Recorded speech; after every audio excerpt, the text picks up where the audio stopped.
Chapter 293. Dingwan. Qin Guang has drunk enough today. Don't ask him to drink anymore. Looking at how Dingwan dared to snatch food from the tiger's mouth, Sun Xiaoxuan gnashed his teeth in hatred.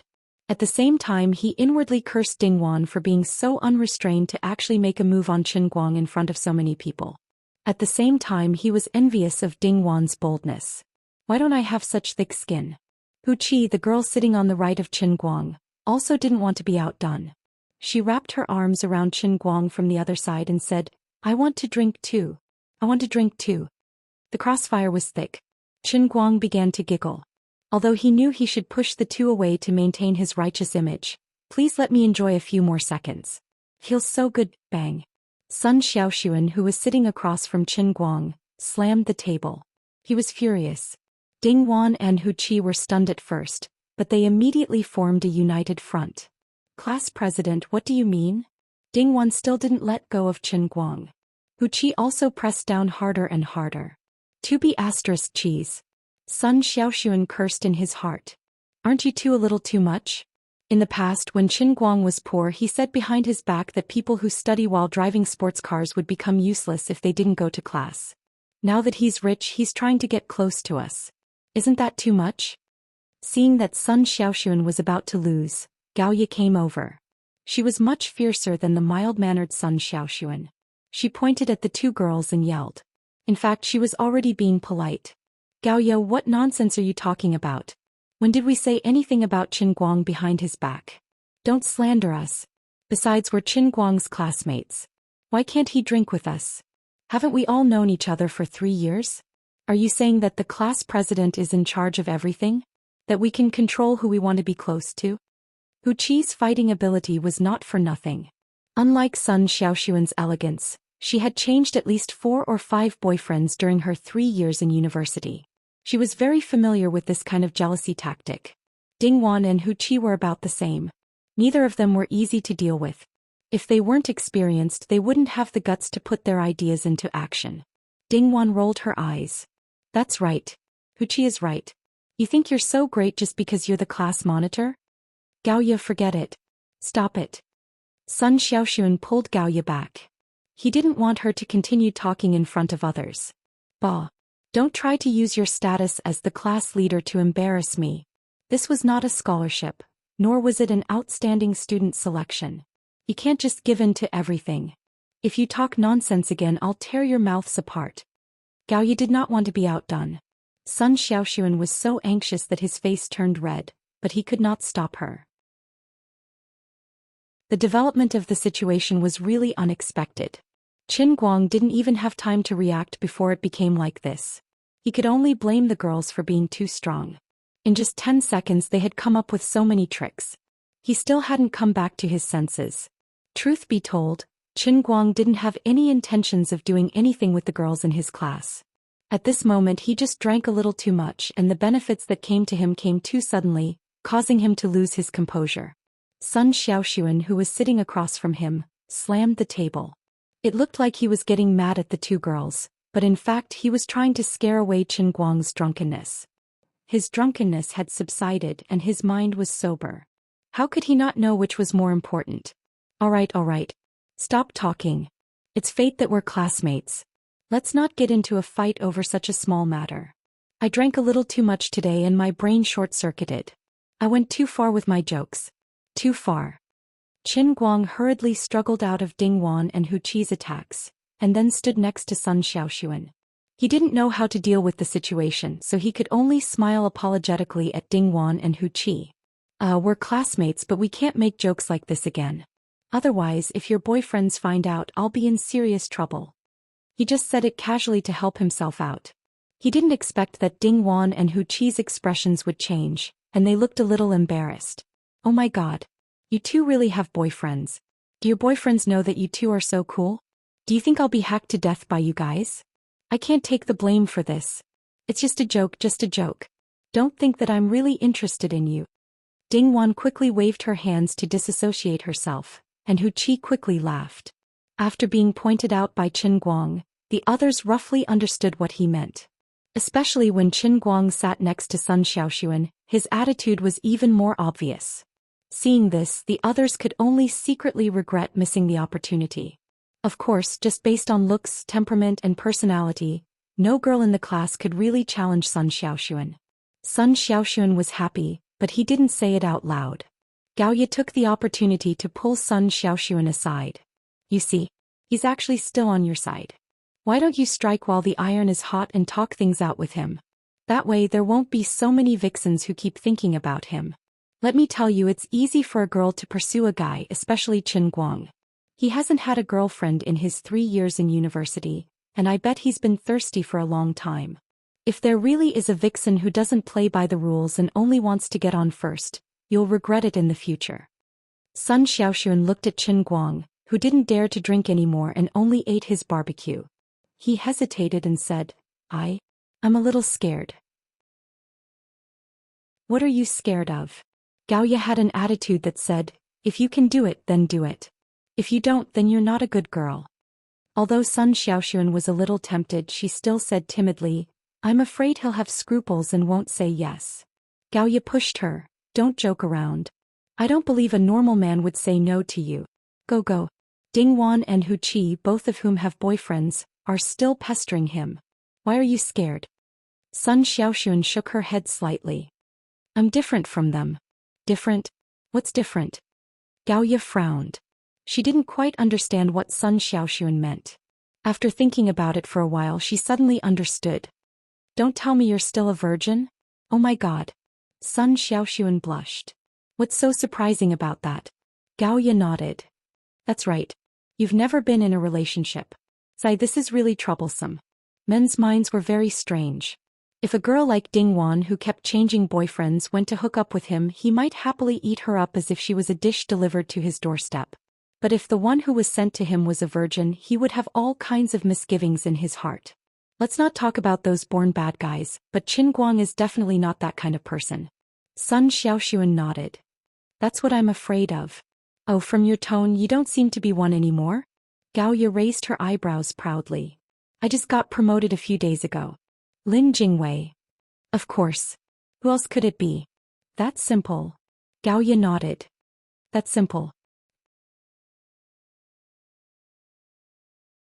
Chapter 294.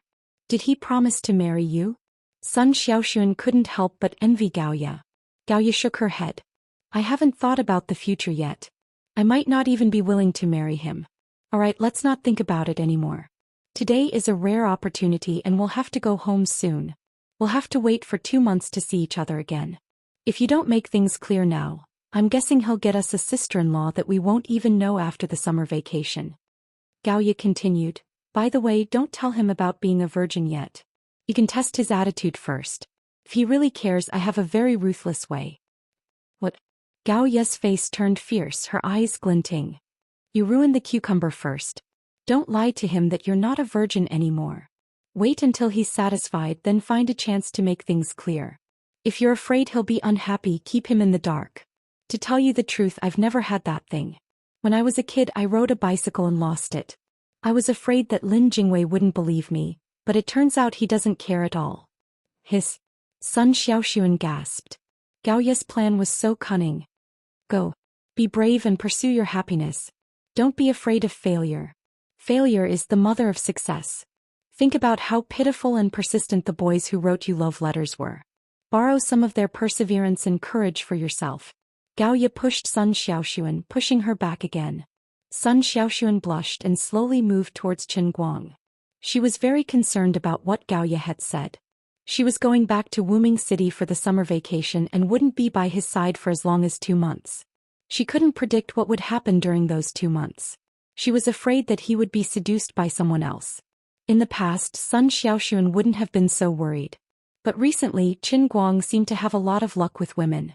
Not to mention his nemesis Wenwen, teacher Zhou, the lady who accompanied him to Xianxia, and the beautiful officer Wu who acted strangely at the hotel that night. No matter who it was, they were all terrible potential competitors. Finally, Sun Xiaoxuan stood behind Qin Guang. Lin Jingwei, who was chatting with Qin Guang, was the first to notice Sun Xiaoxuan's ghost-like figure. He turned around to see Sun Xiaoxuan's flushed face under the nightlight, then looked at Yiya, who was winking at him from afar.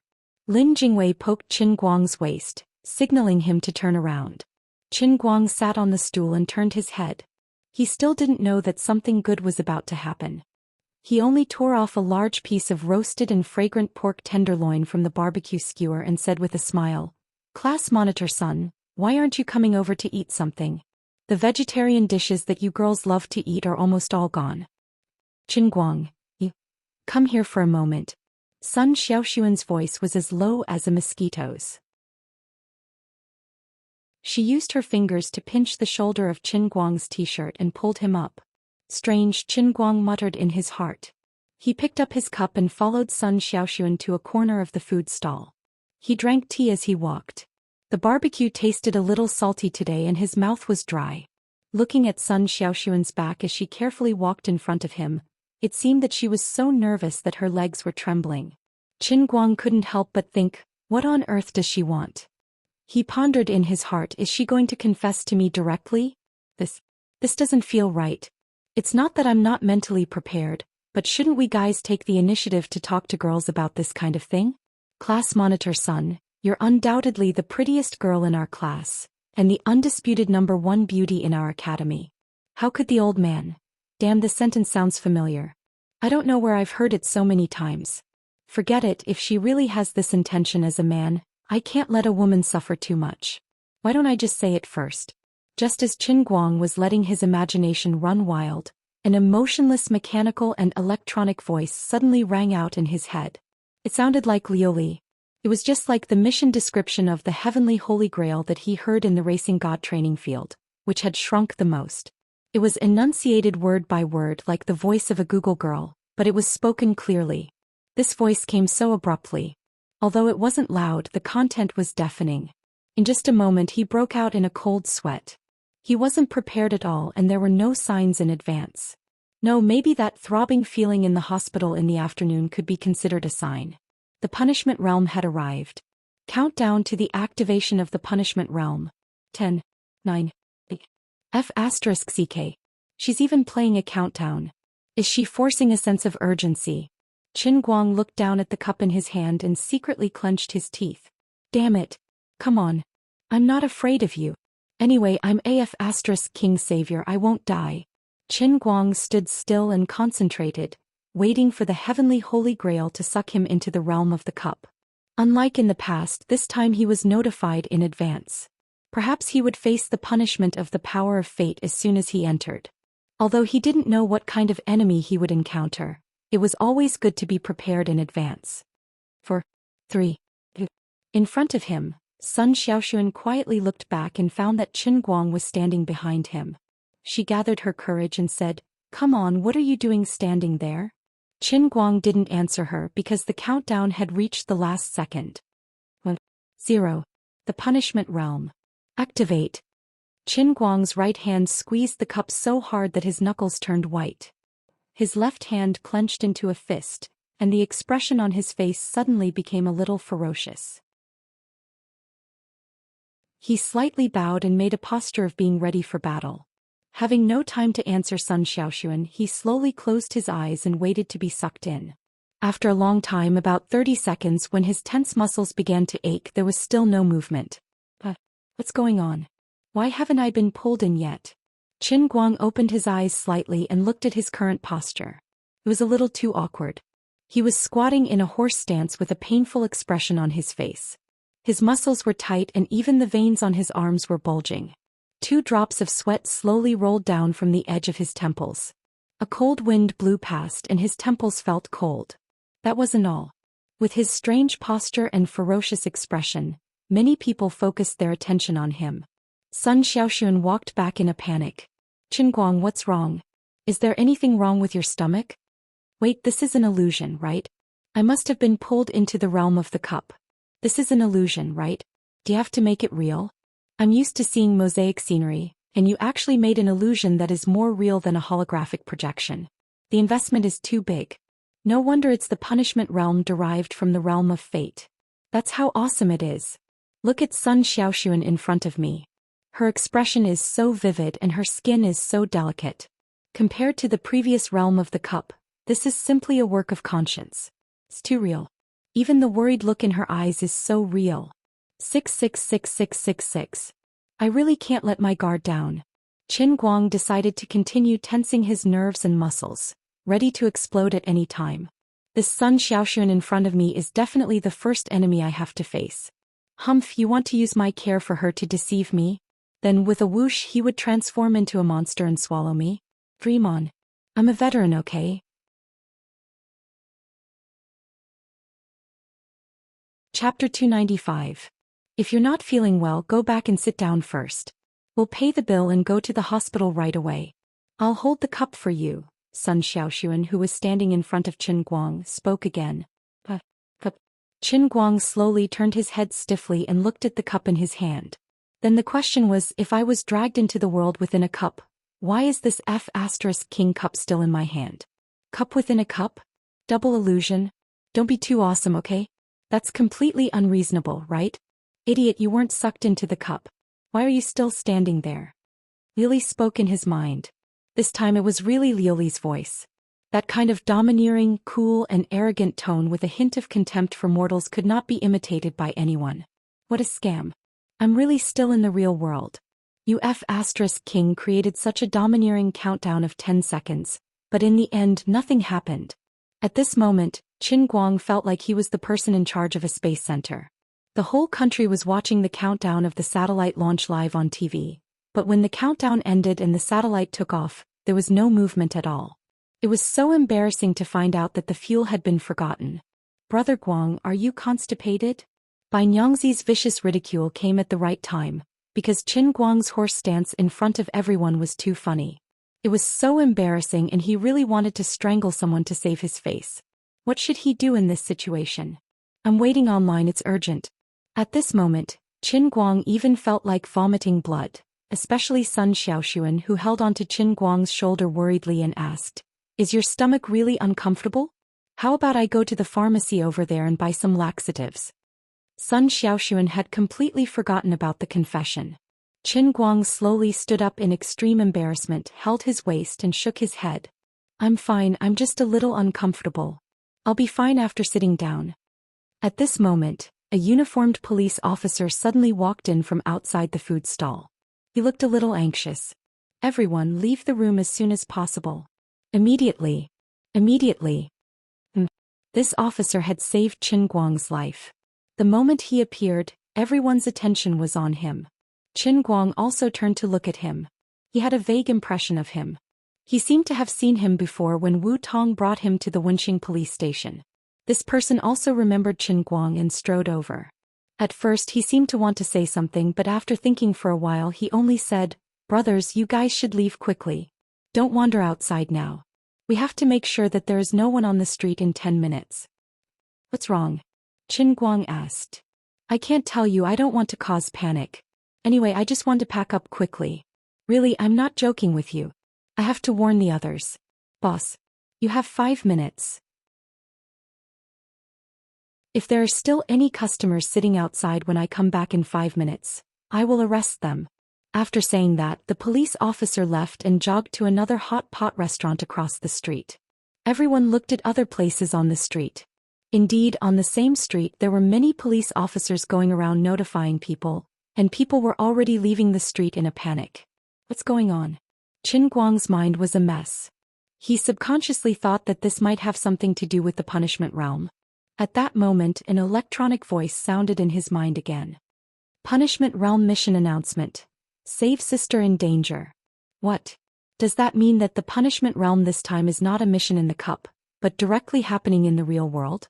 In just a few seconds, there were fewer and fewer people on the street. Some people even took advantage of the situation and rushed into the internet cafe. The strong sense of danger was getting stronger and stronger. Qin Guang's mind was still a mess. He didn't understand why the punishment realm was not in the cup, but in the real world. But he knew that the Holy Grail was not joking. He counted out 1,000 yuan from his wallet and threw it to the stall owner. Then he turned to Sun Xiaoxuan and said, "I don't know what's going on, but it seems like it's too late to go back to school. The police wouldn't make such a big joke for no reason. Everyone go to the internet cafe and leave the street first." The two returned to the table of the class. Everyone was discussing what the police was trying to say. They couldn't make up their minds. Qin Guang took a deep breath. Everyone go to the internet cafe now. I'll pay for all the internet fees tonight. If we can't leave, we'll play all night in the internet cafe. Don't worry about what's going on. Just listen to the police. Hurry up, we won't get a chance if we're late. It turned out that the last sentence he said was useful. After exams, it was time to play games and relax. The 30 or so people in the class teamed up to play games. It was a spectacular and fun scene. Regardless of gender, everyone rushed to the internet cafe. Walking at the back of the crowd, Qin Guang's mind was still confused. Sister, don't joke around. I'm an only child. No, I only have a sister who died 3 months ago.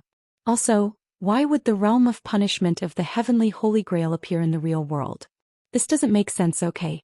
Could it be that the realm in the cup is the real world? That's ridiculous. I don't exist alone in the real world. I'm standing on Earth. Earth is so big. There are so many people on Earth. It's fine if it's just Earth. Outside of Earth is the endless universe. There's no boundary between the two.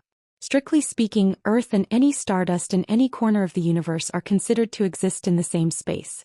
You're telling me this is your realm in the cup? The endless universe is your realm in the cup? Are you King kidding me? This isn't the sea of moments where you can see your brother's hand. Forget it. I can't care so much. The most important thing now is to figure out what the realm of punishment is. As he walked up the stairs, Qin Guang went through the entire process of the realm of punishment appearing in his mind. First, the heavenly Holy Grail suddenly told him that the realm of punishment had been activated. However, he wasn't pulled into the realm in the cup. He said he was acting cute. Then the police officer from the Wenxing town branch appeared. He only asked everyone to leave the streets as soon as possible. He didn't say what happened. Then the heavenly Holy Grail immediately notified the mission target of the realm of punishment. It was as if the police officer's notification had triggered some condition. Damn it. What's the connection between the two? No, could it be that the heavenly Holy Grail's sister is Wu Tong? I'm not related to her by blood. I just acknowledged it verbally. She's in danger? What's this? The strongest person in history? I don't believe it. Something big must have happened outside. Otherwise, with the usual style of the Chinese police, stability is more important than anything else. If the situation wasn't so serious that it couldn't be any worse, it would be impossible for such a martial law to happen. Even if the current emperor were to go on patrol, it wouldn't be possible. Even if the emperor were to go on patrol, he would at least start sealing the roads 5 to 6 hours in advance. The more Qin Guang thought about it, the more confused he became and the more uneasy he felt. Liuli, come out right now. What's going on? Damn Liuli. She dropped the ball at the crucial moment and pretended to be offline. After saying that he wasn't pulled into the realm in the cup, she didn't do anything. She didn't even come out to explain it to him. After waiting for a few seconds, Liuli still didn't say anything. Don't King joke with me. What's going on? Qin Guang didn't know where he got the courage from. Perhaps the uneasiness in his heart was too strong. He actually roared in his mind.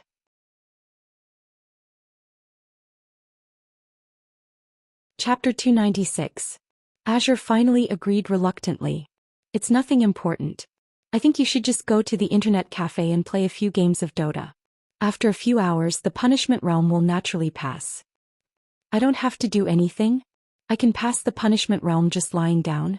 Qin Guang raised his eyebrows and said to Azure in his mind. Liuli continued, strictly speaking, that's the case and I hope so too. Actually, I didn't think that the life realm would be so big. Things are getting a little out of control, so I suggest you pretend that you don't know anything. There won't be any punishment for failing the mission? I won't die. Azure said with even more certainty. There won't be any punishment for you. Just play the game in peace and don't worry about this. After all, even if you complete this mission, there doesn't seem to be any benefits. This Empress really doesn't suggest you get involved. The more casual Liuli sounded, the less confident Qin Guang felt in his heart. He had already guessed that something would happen. Now that Azure said this, how could he agree with it? What's going on? Don't King play dumb with me. Azure disappeared. There was no movement. She had completely disappeared. Picking up the cup, Qin Guang wanted to throw it out, but he held back in the end. Forget it. This woman is unreliable. I'll ask her myself. Qin Guang pushed Sun Xiaoxuan and the others into the internet cafe and turned to walk outside. Sun Xiaoxuan, you guys go in first. I'll go ask what's going on. Sun Xiaoxuan wanted to follow him out in a hurry. Her woman's intuition told her that she couldn't let Qin Guang go just like that. Qin Guang swung his hand, not letting Sun Xiaoxuan grab him. He said anxiously, "Go in. Didn't you hear what the police said? You're the class monitor. You have to look after the whole class. Don't let anything happen to them. But you can't leave. I have to look after you too," Sun Xiaoxuan said loudly. Qin Guang shook his head. "I can't explain it to you, but I really have something important to ask. Don't worry about me, I am not an ordinary person." After saying that, he was afraid that Sun Xiaoxuan would be worried that he would run out again, so he steeled his heart and moved closer to her. He put his arms around her shoulders and whispered in her ear, "Be good and listen to me. Don't make trouble for me. Quickly go inside. I'll be fine. Promise me that none of you will leave the internet cafe before I call you, okay?" As he spoke, Qin Guang pushed Sun Xiaoxuan into the internet cafe and pulled the manager over. Qin Guang and Wenwen had beaten up countless people in front of this internet cafe. He was a famous person and the employee recognized him at a glance. "Brother, what's the matter?" Qin Guang took out 2,000 yuan from his pocket and threw it to the internet cafe manager. "This is all the cash I have. These are all my classmates. I'll pay for everyone's internet fees. If it's not enough, I'll transfer the money to you. Now lock the door. Don't do any other business today." The internet cafe manager didn't want to agree. "Brother, this isn't good." Qin Guang glared at him. "Do you believe that I'll bring my boss to tear down your internet cafe?" Of course, the internet cafe manager knew that the boss he was talking about was the super strong female T-Rex. He groaned in his heart, lowered his head and locked the door firmly. "Hey, you have the bigger fist, so you have the final say." Qin Guang said goodbye to Sun Xiaoxuan, Lin Jingwei and the others who were looking at him through the fence and turned to leave. No one could do anything about him. Although they felt that it was not right for him to go out alone, they couldn't stop him. He had just taken 2 steps when 2 crisp popping sounds came from a distance about 2 miles away. It was very abrupt. It sounded like firecrackers but brighter. Qin Guang frowned. "It's not a festival today. There's no reason for people to set off firecrackers at 8 or 9 o'clock in the evening." Just as he was thinking about this, the police officers who were doing the last bit of security down there trembled and gathered together. Qin Guang's heart skipped a beat. Was that a gunshot? Sun Xiaoxuan, who was behind the fence of the internet cafe, asked loudly, "Qin Guang, what was that sound?" Qin Guang smiled and waved his hand indifferently. "I just saw someone set off fireworks over there. It's pretty, but it's not a problem. You guys go in first. I'll go down and ask the police what's going on. If there's nothing else, I'll come back up. But no matter what, none of you are allowed to come out. Do you hear me?" With that, Qin Guang planned to run down the stairs and rush toward the group of police officers. He had just taken a step when the electronic voice of the heavenly Holy Grail suddenly popped up in his head. It almost made Qin Guang trip and roll down the stairs. Mission description. If the mission fails or the mission is abandoned, then the sister dies and the savior loses nothing. Then there was no more. Qin Guang held onto the stairs and waited for a while. In the end, the heavenly Holy Grail really was a man of few words. Qin Guang fiercely hammered the cup in his bag as he hurriedly walked down to the police officers who were planning to leave. What the F***CK? Not only did this prompt not contain any substantial information, but it also made his balls hurt even more. No matter what, there was only one thing for sure, and that was that someone would really die. If the heavenly Holy Grail said that someone would die, then it definitely wouldn't be a joke. The words spoken by this emotionless mechanical voice made it hard to believe even if one didn't want to. There was a high chance that it was a gunshot, and the police officers were solemnly waiting downstairs. It must be something big. At this moment, Qin Guang already understood that the person involved in this punishment realm was indeed Wu Tong. Moreover, if it wasn't handled well, Wu Tong would really die. So this was the meaning of the saying, "You will lose as much as you gain." If one manipulated fate, one would receive a backlash from fate. If one defied fate and forcefully saved a family member's life, then the price would be losing another family member's life. This was the punishment of the realm of life. But why was it Wu Tong? Qin Guang thought to himself. She wasn't my sister at all. She was just casually claiming to be my sister. No. Qin Guang recalled the foreboding of his heart palpitations in the afternoon. At that time he seemed to have gone along with Wu Tong's words and agreed that she was his sister. Previously, Azure had said that the punishment realm could descend at any time. This meant that it had already been prepared, like a sword of Damocles hanging above his head. Once he did something to trigger the opportunity, it would ruthlessly slash down. She was implicated by him. Mother asterisk her. Be asterisk starred. D asterisk eminent. What should I do? According to the usual behavior of the realm within a cup, it couldn't possibly not give me a chance to succeed at all, right?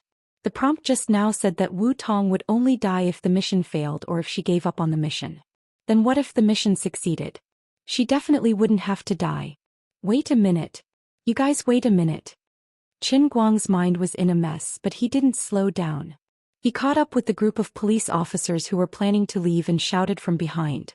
He had to get to the bottom of the matter.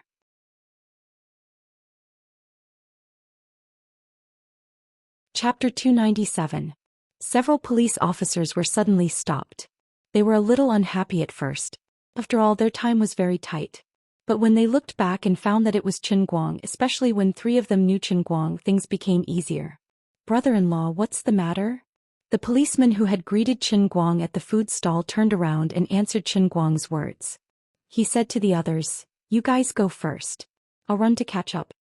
Just now in front of Qin Guang he was still restrained.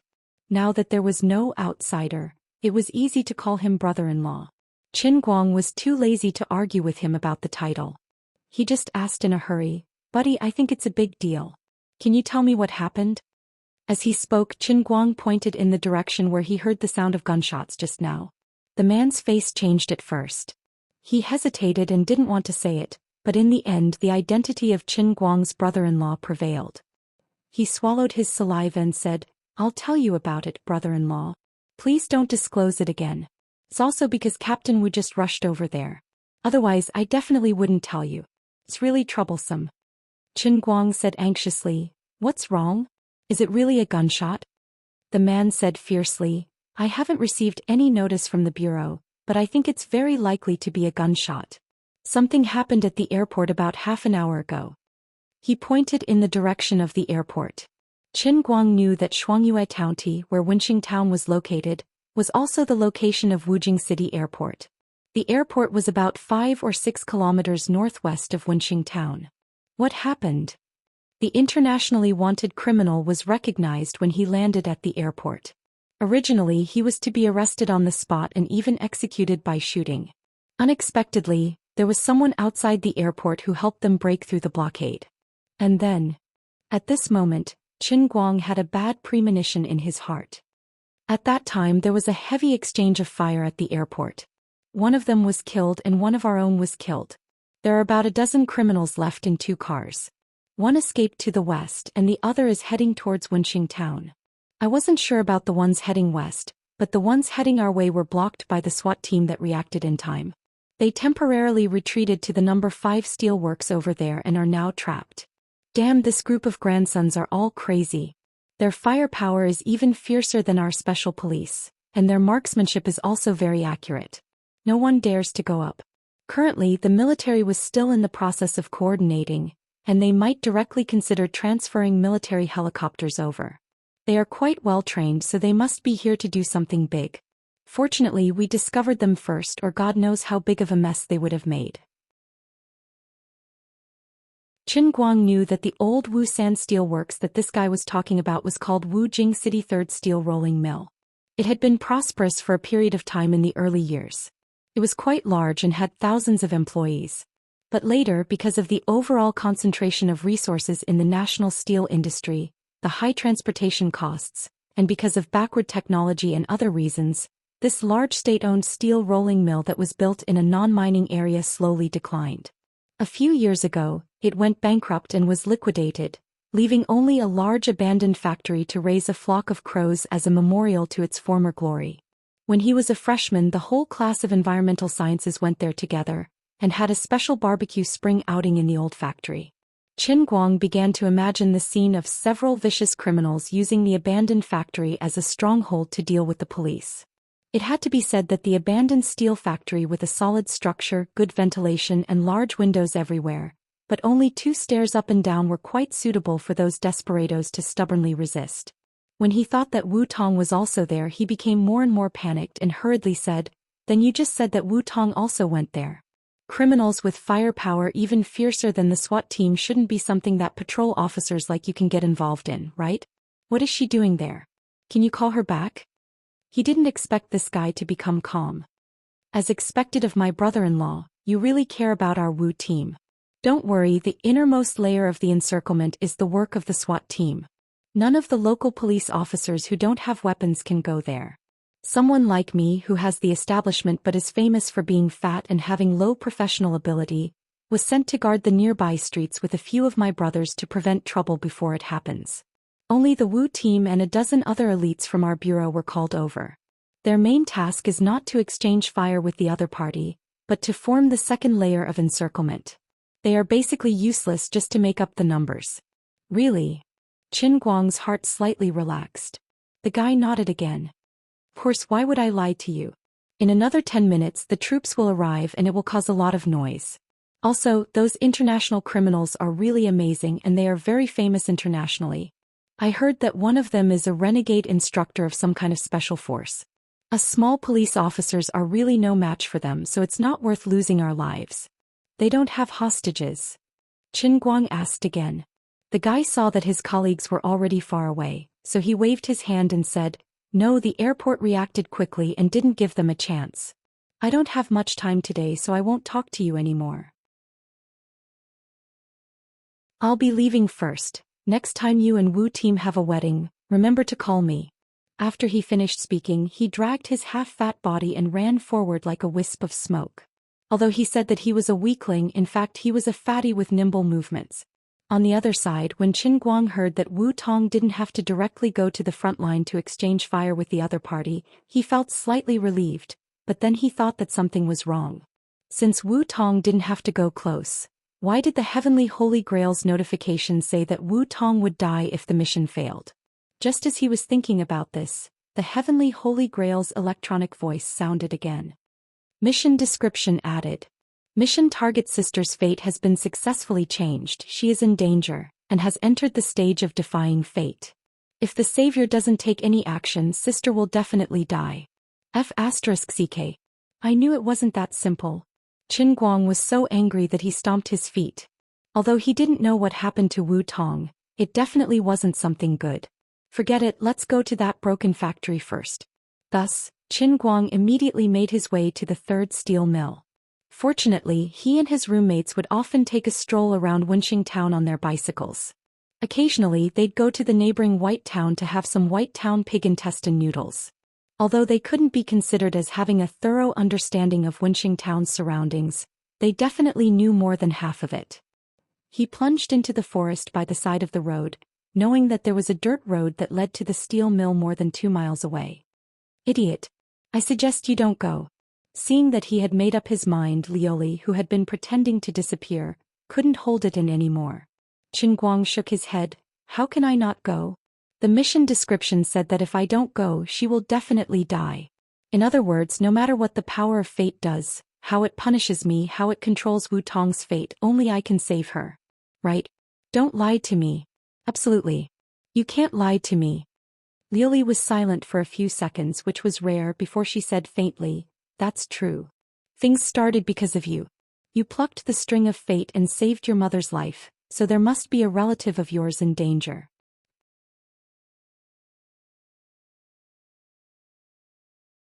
Chapter 298. But she's not my biological sister. Qin Guang said in a low voice as he ran. Shrugging her shoulders in Qin Guang's heart, Lioli continued, Even if that's the case, the punishment realm wouldn't have looked for Wu Tong, and there's a higher chance for it to happen to your father. But coincidentally, she met your father today and chatted with him for a long time, which caused them to be tainted by karma. Regardless of your family or yourself, everyone has acknowledged her as your sister. Even if she's just a god sister and not a biological sister, she can't get away from this karma. In addition, I speculate that it might be because she's engaged in a high-risk business, so the Bell of Destiny looked for her to save some energy. All living beings in this world are controlled by fate. No matter what her original fate is, since she's targeted by the realm of destiny, her fate is to meet with an unexpected calamity today. Even if she doesn't die in the hands of that wanted criminal, she'll definitely die before midnight tonight. Maybe she gets electrocuted, maybe she gets in a car accident, or even the chandelier above her head falls while she's sleeping on the bed. Of course, I don't think she can survive this calamity. Qin Guang was furious. Faster C. How the F***ck can I save her? Isn't she destined to fail the mission from the beginning? Liuli sighed again. I really don't want to tell you. After all, the realm and cup is related to your real world. It's not in the heavenly Holy Grail. If something unexpected happens, I might not be able to protect you with my current strength.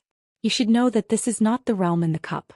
You don't have an immortal body, and you don't have a chance to resurrect with full health. Qin Guang's breath stagnated and he stopped walking. No matter whether I'm in the real world or not, isn't it still considered the realm and cup? This is the realm and cup, but it's also your real world. The realm of destiny is different from the ordinary realm and cup. Your real world is even more different. When the two are entangled, it's already beyond my control. I can't protect you and the heavenly Holy Grail can't protect you. That's why I'm determined not to let you go. Women, there are plenty of fish in the sea. It's fine if one dies, but where can't we find beautiful women? Really, you should go back and pretend that you don't know anything. Have a good sleep. After tomorrow you will still be Qin Guang. You can continue to live your life. Just treat Wu Tong as someone who has never appeared in your life. Maybe you can even thank her for saving your father's life. Isn't that great? What kind of joke is this? How the hell am I supposed to do that? Qin Guang finally couldn't hold back and roared. He ran forward again.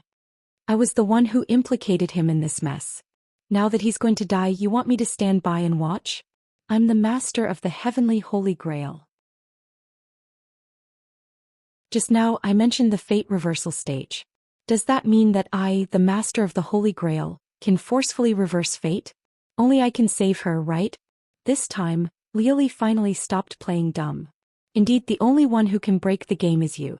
Karma moves because of you and it can only be restored because of you. After the realm of fate and your real world fused together, the two powers intertwined. Your entire world is filled with the power of the realm of fate. No one can escape or go against it. Although this power isn't strong and can't even be sensed, the so-called fate only needs to borrow power. It's just like the theory of the butterfly effect in your world. However, as the master of the Holy Grail, you hold the heavenly Holy Grail. You're not in the 9 realms. With the power of the heavenly Holy Grail supporting you, you're completely different from others. I can borrow the power of fate in the realm of fate, but I can't reverse it. Only you, Qin Guang, can go against fate with your own power. You can reverse fate and save Wu Tong's life. This is also the punishment of the realm of fate. If you want to escape punishment, you can only defeat the power of fate that wants to take Wu Tong's life. You must do it. Listening to Liuli talk about the mysteries of the entire punishment realm, Qin Guang only felt endless shock. He raised his head to look at the vast starry sky, feeling that it was inconceivable. He stretched out his hand slightly as if he could feel an invisible power on his fingertips. You can feel it, right? This is the power of the heavenly Holy Grail. When the punishment realm was activated, it had already enveloped your entire universe. In other places, it's so thin that it can be completely ignored. It's only slightly dense around you, so only you can reverse fate. But I really don't want you to go because you might really die. If you die, everything will be over. After saying that, Liuli paused. I'm not joking with you, really. I will die. Qin Guang's running footsteps stopped again. He was only a mile away from the steel mill. He could faintly see the figures of the police patrolling in front of him. At this moment, these people seemed to be in a bit of a panic. They weren't in their normal state of waiting for a hare to come to them. Something really happened. But what should I do? Qin Guang lowered his head to look at his body. He had a sports bag with the heavenly Holy Grail inside. He touched his trouser pocket. That's right, there was also a sharp dagger that he snatched from that hooligan. Other than that, there was nothing else. Those heavily armed police and special forces couldn't do anything. Although he had rich experience in killing with cold weapons in the Sea of Transient and could be considered a cold-blooded executioner, He hadn't even killed a chicken in the real world. He was just a bit more ruthless when fighting. How could he be compared to those terrifying international fugitives? Of course not. Bang. Bang. Gunshots rang out again and there was another short exchange of gunfire. Listening to the ear-piercing gunshots and the slightly panicked noises of the police in front of him. Something happened. If I turn a blind eye and do nothing, she will definitely die. Those police and special forces in front of him, as well as the incoming special forces and armed helicopters, are all useless. No one can save her. Perhaps these fugitives will die without a burial place, but Wu Tong's life is destined to be lost. The only one who can save her is me. Qin Guang really wanted to tell himself loudly that if anything really happened to Wu Tong, it was all his fault. If he were to back down today, he would have to live in regret for the rest of his life. He understood the logic, but he couldn't take a step forward. Especially when Lu Li kept repeating that sentence in his ear, it was like a death warrant that was destroying his will. You can't go. You will die. You will really die. 10 minutes before the incident happened, Wu Tong was driving alone in the town for her routine patrol. She even saw Qin Guang and his gang eating and drinking at a food stall. However, she was working and there were quite a lot of people there, so she didn't get out of the car to greet Qin Guang. She only planned to give him a call after she was done with her patrol today and tell him that she saw him being corrupt outside today. She wanted him to treat her to a meal later. This guy seems to be living quite comfortably.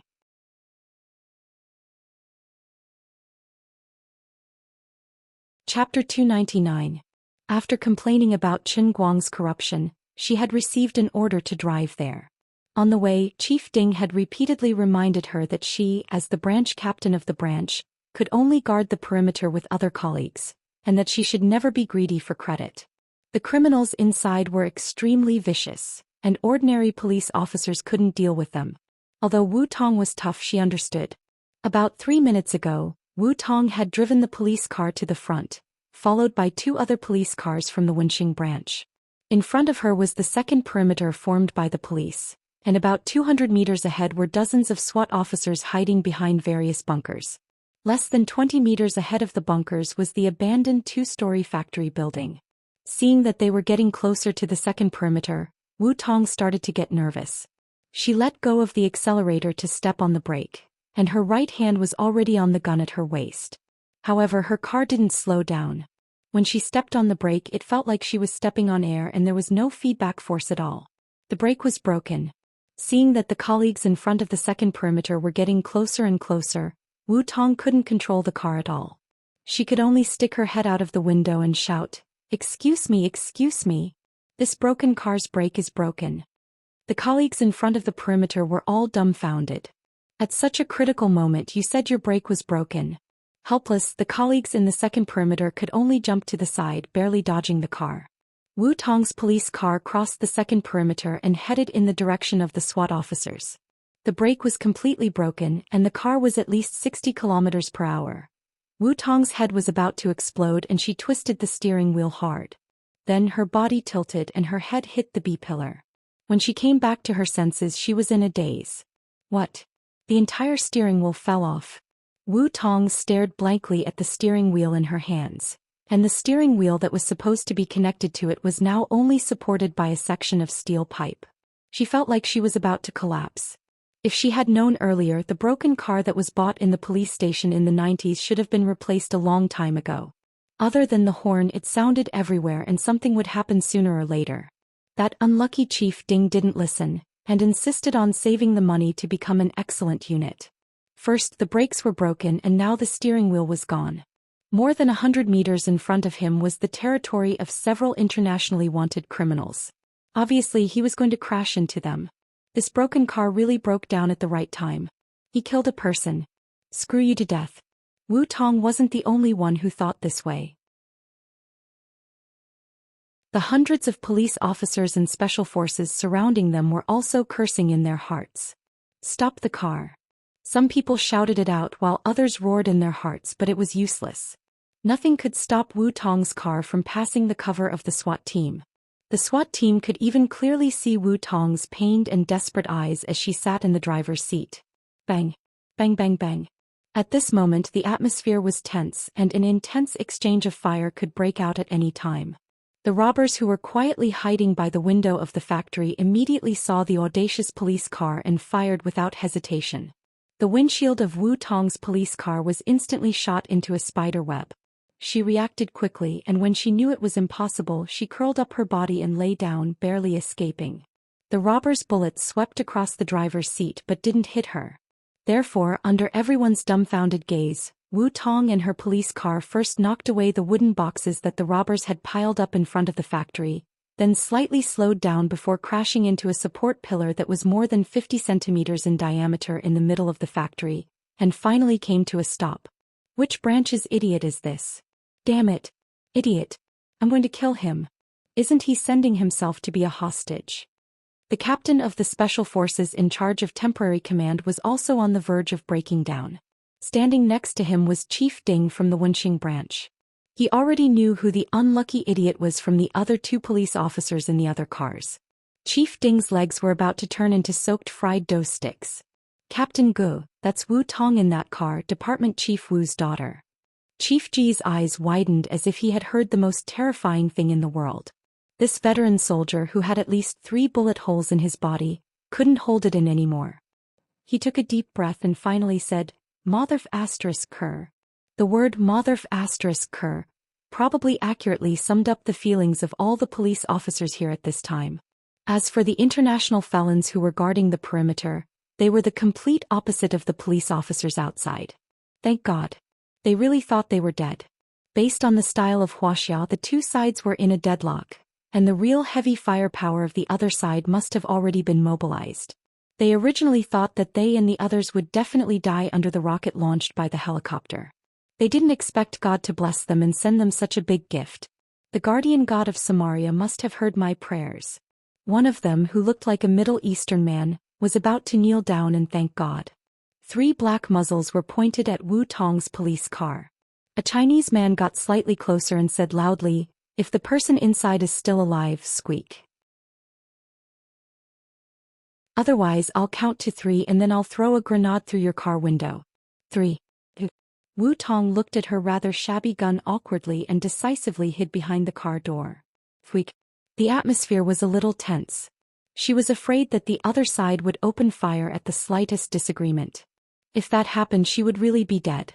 It was better to act cute first and see if they could mediate. Sure enough, the Chinese man grinned. "A female comrade? Not bad, not bad. Raise your hands and crawl out of the car door yourself. Don't try to open the door or I'll shoot you into a sieve." Wu Tong did as she was told. When she stuck her head out and saw the 3 black muzzles, she completely lost all thoughts of struggling.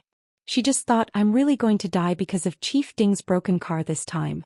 Even if I directly hit the factory wall, it'd be good. First the brakes broke, then the steering wheel fell off, and then it accurately plunged into the factory door like an automatic grenade. Even if I hit the factory wall, it'd be good. Why am I so unlucky?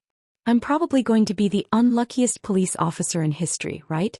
If I die like this today, will I still have a chance to be honored as a martyr? I'll be the shame of the 5 Beijing police force, right? Wu Tong would never have guessed that her encounter was not really a coincidence. Instead, the power of fate had taken control of her life at this critical moment. She, who was supposed to be safely outside the second warning line, had plunged headfirst into a den of thieves. At this time, Qin Guang was making his last struggle in the distant woods. Because of the sudden change caused by Wu Tong, the police officers who were originally patrolling outside the second warning line gradually gathered inside. Looking at the expressions of the leaders in front, they knew that something big had happened. Of course, it was a big deal. The only daughter of the head of the public security system of Dechuan province was kidnapped by vicious criminals. More importantly, the head was now far less than 50 years old. It was self-evident what it meant.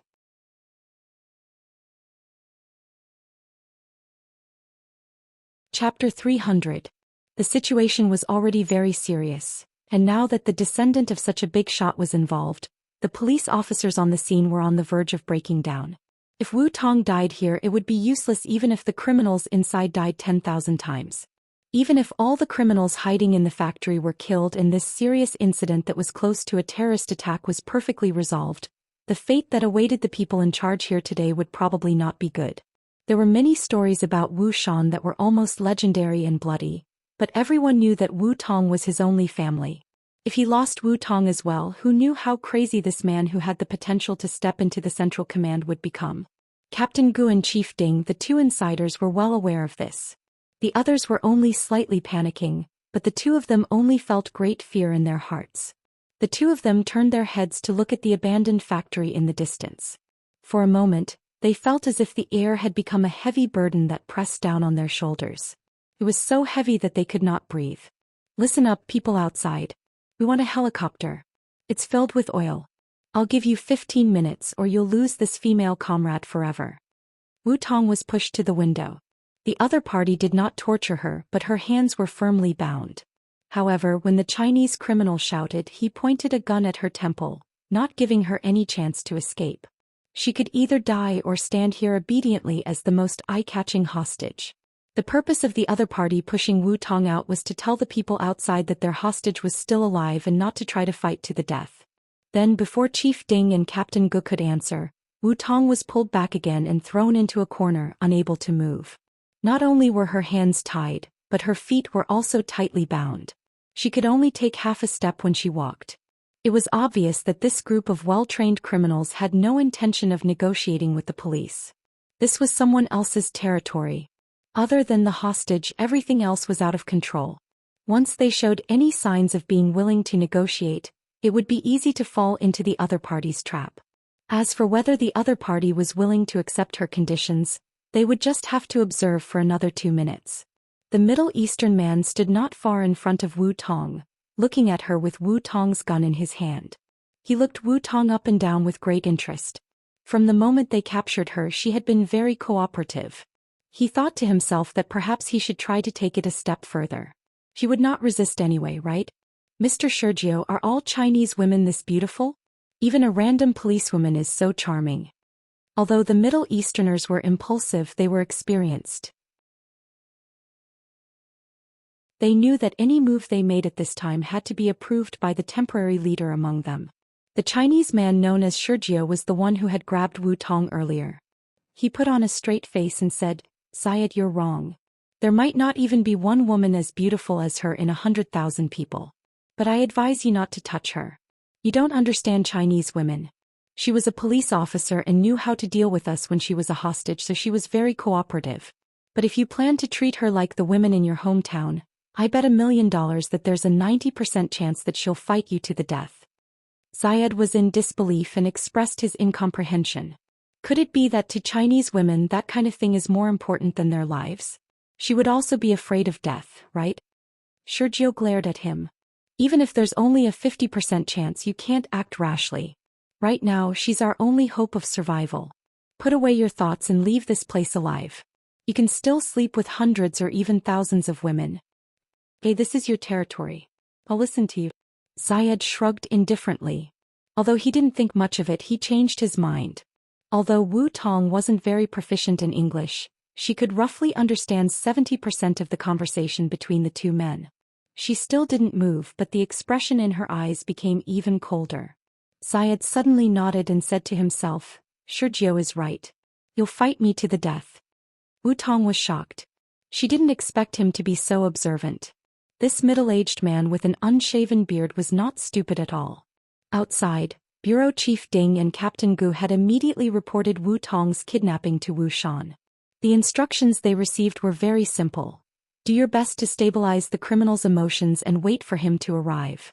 In addition, Wu Xian was already on his way here and would arrive in about 20 minutes. Although Captain Gu, Bureau Chief Ding, and even the director of Xianxia County who had just arrived felt that it would be useless for Wu Xian to arrive, he was still the head of the department. His daughter was being held hostage, so his orders were unquestionable. However, the other party only gave him 15 minutes, so they needed to negotiate. The negotiation only lasted for 30 seconds before it broke down. The negotiator had just stated that due to the urgency of the situation, the helicopter would need at least half an hour to arrive when the loudspeaker in his hand was shot through the window. From the moment the other party extended the muzzle and took aim to accurately shoot the loudspeaker, it took less than 3 seconds. His loudspeaker had only poked out a small part of it from the bunker. The terrifying sniper was so strong that it made people despair. The special police sniper lying in ambush in the distance didn't even have time to turn his gun around. From the beginning to the end, the military literacy displayed by the other party clearly told everyone that it was impossible to rescue the hostage. Have you really decided? Even if you really die, you still want to go? Liu was still making one last effort to dissuade Qin Guang. However, at this moment, Qin Guang's footsteps had finally become firm. He gently pushed aside the bushes and moved forward bit by bit like a cat. Hearing Liu's words, Qin Guang didn't stop moving and replied, "Yes, I've decided. I want to go, I must go. I know my current behavior is very stupid. Before today I didn't expect myself to be so great, but now I really want to be great once in a while." Aren't you afraid of death? If I die, so be it. There are always some things that people have to do in their lives. If it wasn't because of me with my current ability, I wouldn't do something that I'm not confident in. But now I can't just stand by and do nothing. This is the karma that I created, my punishment realm, so of course only I can destroy it with my own hands. Even you wouldn't want your savior to be someone who's afraid of death, right? After a pause, Qin Guang continued, "I don't know what's waiting for me in front of me. I don't even know what kind of fate I'll have to face after getting involved with you and the heavenly Holy Grail. But you told me from the beginning that if I fail the test of the real realm in the cup, I'll die. If I don't have the courage to be fearless, how can I face the true dangers that might appear in the 3,000 worlds? It can't be that every test world is as gentle as the heavenly Holy Grail, right? Even in the Sea of Time I've already died 95 times. Although I managed to escape danger in the end, I'm only 5 times away from dying, right? Since I've already let the heavenly Holy Grail recognize me as its master and changed my fate, I'm no longer an ordinary person. If I don't have the courage to be decisive and always think that nothing will go wrong, how can I accompany you to the end of the 3,000 worlds?" Liu was silent for a while. "All right, I'll help you." Qin Guang fiercely clenched the dagger in his hand. Hiding in the forest, he looked at the factory in the distance and grinned. "I've been waiting for you to say this for a long time. Even if I know that I'm going to die, as long as you can help me, I'll be able to grasp a slim chance of survival.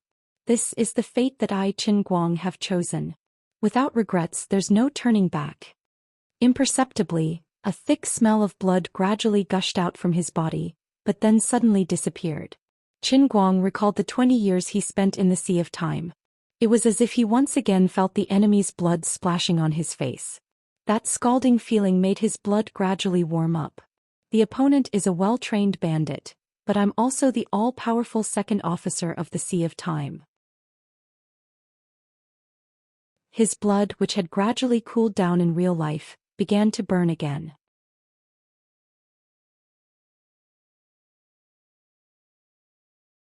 Chapter 301. Liu's help wasn't limited to words alone. About a minute later, when Qin Guang was about to leave the cover of the bushes and expose himself to the eyes of the patrolling police officers, Liu said, "There's a small river 50 meters to the right from here. Follow the river for about 200 meters, and there's a circular water pipe that's half the height of a person hidden behind the water plants. You can go in directly from there." Liu's voice sounded extremely tired. "I'm so tired. Just now, this Empress used her divine power to scan this entire area. The little stock that I saved up from your statue of Ao Ta with great difficulty has been used up again. You're such a useless prodigal. Now clear your mind and wait for me to enlighten you. Hurry up and don't dawdle." "What prodigal? You're the prodigal woman." Before Qin Guang could say anything, he could only complain in his heart. Then he felt as if someone had forcefully stuffed something into his brain. After pondering for a while, he was so shocked that his mouth opened wide. What appeared in his mind was a 3D three-dimensional image of the abandoned steel mill in front of him. From the structure of the house to the distribution of the underground drainage pipes, everything was there. It was very similar to the structural modeling commonly used in architecture. After pondering for a while, his mind felt as if he was sitting in front of a computer and looking at a 3D model. This model even had the function of dragging and automatically zooming in and out. What the heck is this 3D printing scanner? It's really too useful. Alright, that's all I can do to help you. I can't take it anymore. I'm leaving first. I hope you're still alive when I wake up." After Liu finished speaking, she completely disappeared without a trace. Qin Guang squeezed the heavenly holy grail in his sports bag. He thought to himself that she had indeed helped a lot. Although he only had a dagger at the moment, he could control the situation of the house in front of him just like when he was running corpses in CS in the past. Especially the complicated underground drainage pipe structure. It was his only breakthrough point. Unlike other production enterprises, the wastewater of the steel mill was mainly cooling water. It had a lot of water, but it had low pollution. Therefore, in the early days, the steel mills almost didn't consider the separation of rainwater and sewage. The rainwater ditch and the wastewater ditch were all put together after coming out from each factory. The huge pipe that Luli mentioned was the drainage outlet of the entire rolling mill. Behind this outlet was the complicated underground pipe network structure of the entire rolling mill. At this time, it was impossible for Qin Guang to swagger over to the factory in front of the police. People would only think that he was crazy. Therefore, sneaking into the drainage pipe without anyone noticing was his only choice. He crouched down and crawled in the circular drainage pipe. He seemed to be in an awkward situation. However, Qin Guang himself was rejoicing. He thanked the heavens that this broken factory had been out of production for many years. If there was water in this unlucky pipe, that would be awesome. Just as he was thinking about this, he pressed his claws on something sticky. This was definitely not dog poop. Definitely not dog poop. Of course not. Why the F***ck was there a pile of **t here? Is this a sign from the heavens that I'm going to be lucky today? What was worse was that Qin Guang didn't know what the situation outside was like. He didn't know how much time he had left, so he could only desperately crawl forward. Thanks to the powerful LED flash of the popcorn 6p, it was really useful at this time. Otherwise, he wouldn't know how many times he would hit his head in this dark drainage pipe. That pile of **t just now? That was an auspicious sign from the gods, okay? However, Qin Guang didn't dare to fully release the light from the flash. Instead, he pressed a finger on the light bead, letting only some light pass through his finger. Right now, his only chance of winning was to catch the other party off guard and think of a way to save them in a flash. Once he alerted the enemy in advance, it meant that he would really have to rely on this broken dagger to fight against several armed bandits head-on. The key was that he couldn't save Wu Tong in that way. He would only put himself in danger for no reason. Thinking about the situation, I can probably last for 1 second. Once I make a move, I must hit the target in one shot. There won't be a second chance. On the other hand, there were 8 minutes left before the 15-minute limit given by Sergio. The military's assault helicopter was approaching quickly. They had delayed for a few minutes to dismantle the weapons and equipment on it. They didn't expect that the assault helicopter, which was supposed to deal a fatal blow to the bandits, would become a negotiation tool. Several leaders explained the situation to the troops behind Wu Xian's back.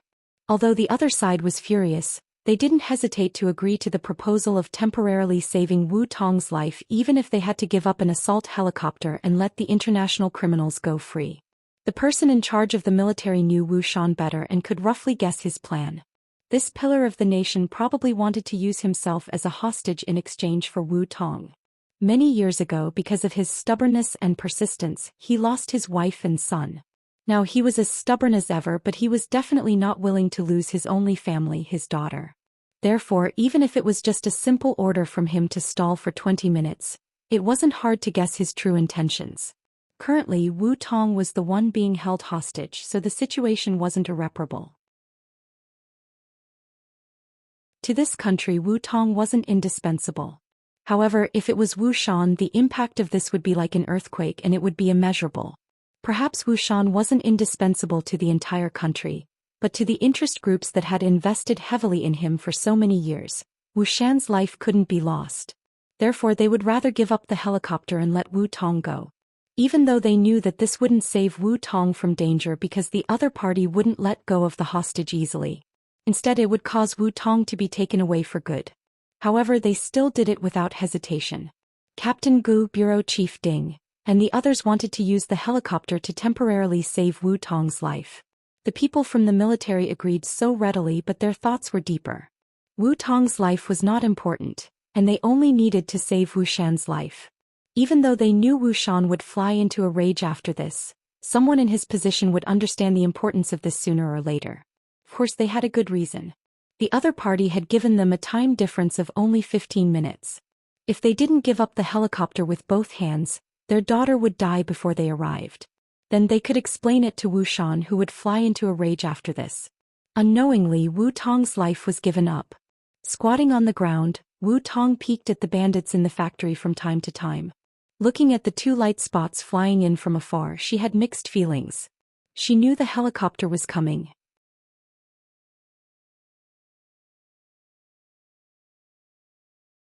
Chapter 302. It had only been 10 minutes since the other party proposed the conditions, and the helicopter had already arrived, which meant that the commander outside had chosen to compromise because of her. This meant that this group of vicious bandits could really get a helicopter full of fuel. With these well-trained people, the possibility of them successfully escaping from this place was instantly magnified to 90%. But even so, she still had no hope of getting out of danger. They had to guard against the time bomb installed on the helicopter, and they also had to guard against all kinds of means that could bring the helicopter down. Therefore, there was no doubt that she would also be taken on the helicopter. By then, this group of bandits would really be like birds flying in the sky and fish in the sea. The root of all this was because she was extremely unlucky to plunge into the factory, turning an encirclement that should have been in the bag into a rescue with a slim chance of success. Wu Tong thought to herself, no matter how it happened, whether it was luck or not, the fault was ultimately caused by her. Now that the situation has come to this, should I take the initiative to take the responsibility? If I had slowed down earlier and found out that there was a problem with the car's brakes, I wouldn't have crashed into the factory, right? These people are so highly trained in military affairs. If they escape and lurk in the country, how much harm will they cause? These thoughts were churning in Wu Tong's mind. He kind of wanted to give up. If I take the initiative to die, as long as I die, the people outside will no longer have any scruples, and this group of people won't be able to escape, right? But if I have a choice, I really don't want to die. I still have a lot of things to do, and I haven't avenged my mother and brother. As a police officer, the belief of protecting the country and punishing evil was entangled in her heart with the desire to survive of an ordinary person. At the same time, Qin Guang quietly lay in the drainage ditch on the first floor of the factory. Through the cement grill on the drainage ditch, he could even see the back of the white man standing not far away, and he could clearly hear these people's whispered conversation.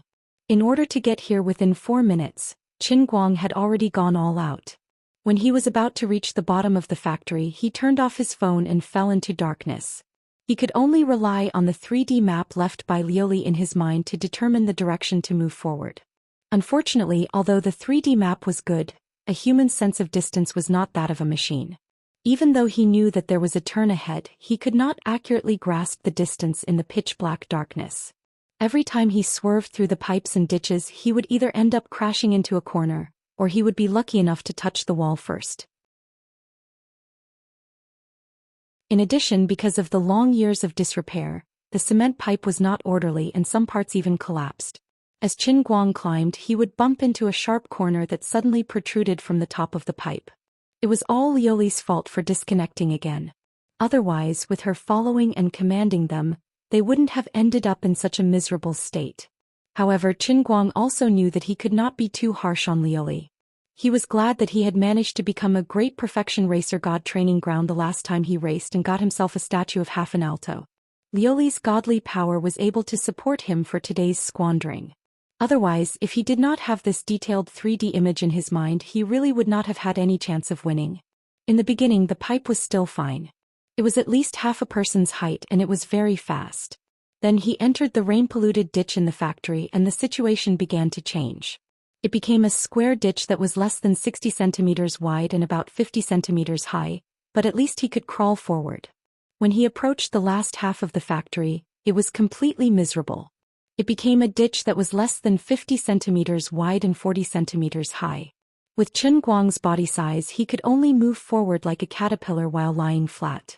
Fortunately, this small section was less than 15 meters away and he had to move at least 2 minutes for these 15 meters. Fortunately, he managed to get here in time even if his head was badly bruised. Qin Guang remembered a sentence he often said when he played games. "My head is very hard." Touching his forehead, which was full of bumps that almost looked like the Buddha, his eyes were filled with tears. It did not feel very hard. The ditch fence that Qin Guang was hiding in was located in a corner. There was no light at all, but he could quietly lift his head and look out through the gap. 1, 2, 3, 4. There were 4 bandits on the first floor of the factory. Maybe there were people guarding the second floor, but Qin Guang did not know the number. These bandits looked like they were super good at fighting. Logically speaking, he wanted to just lie in the sewer and pretend to be a zombie. In another corner, he only saw Wu Tong squatting in the corner. Her hands and feet were tied, but fortunately her clothes and hair were not messed up. It seemed that she had not suffered any real pain so far. At that moment, the white man standing in front of him turned around. Qin Guang quickly pulled his head back, cold sweat dripping down his back. This group of bandits was really not simple. He had only looked at them from behind, and this guy actually felt a faint sense of vigilance. The white man turned around and frowned slightly. He whispered to himself, "What the hell? What's going on?" He slightly tightened his grip on the AAC Honey Badger assault rifle and took 2 steps toward the corner where the sewer fence was, intending to see what was going on. Hearing the sound of the man's leather boots on the ground getting closer and closer, Qin Guang quickly twisted his body and retreated into the depths of the ditch. If this bastard opened the fence, he would be able to see him lying there, unable to move. He was dead. If that really happened, could he tell him a joke and let him go? For example, could he reluctantly stretch out his right hand and say, "Hey"? It was already difficult to crawl forward in this narrow sewer, and it was even more difficult to shrink back now. He could not move too much. The sound of leather boots was getting closer and closer, as if they were right in front of him. Qin Guang broke out in a cold sweat. "Wash the motor." At that moment, the sound of the helicopter's propellers was getting closer. The bandits who had been hiding behind cover finally knew that the helicopter was coming. "Seems that we picked up an amazing hostage. I gave them 15 minutes and the helicopter arrived in just 10 minutes.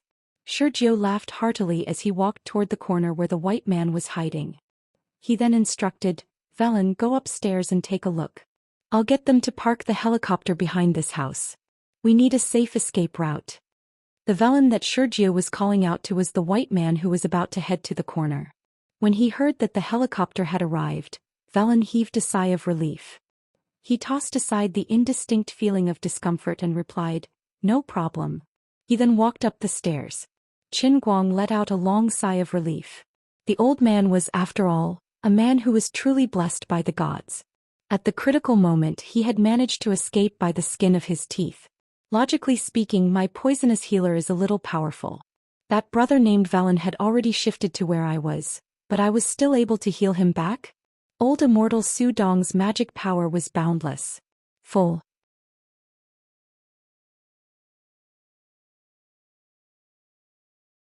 Chapter 303.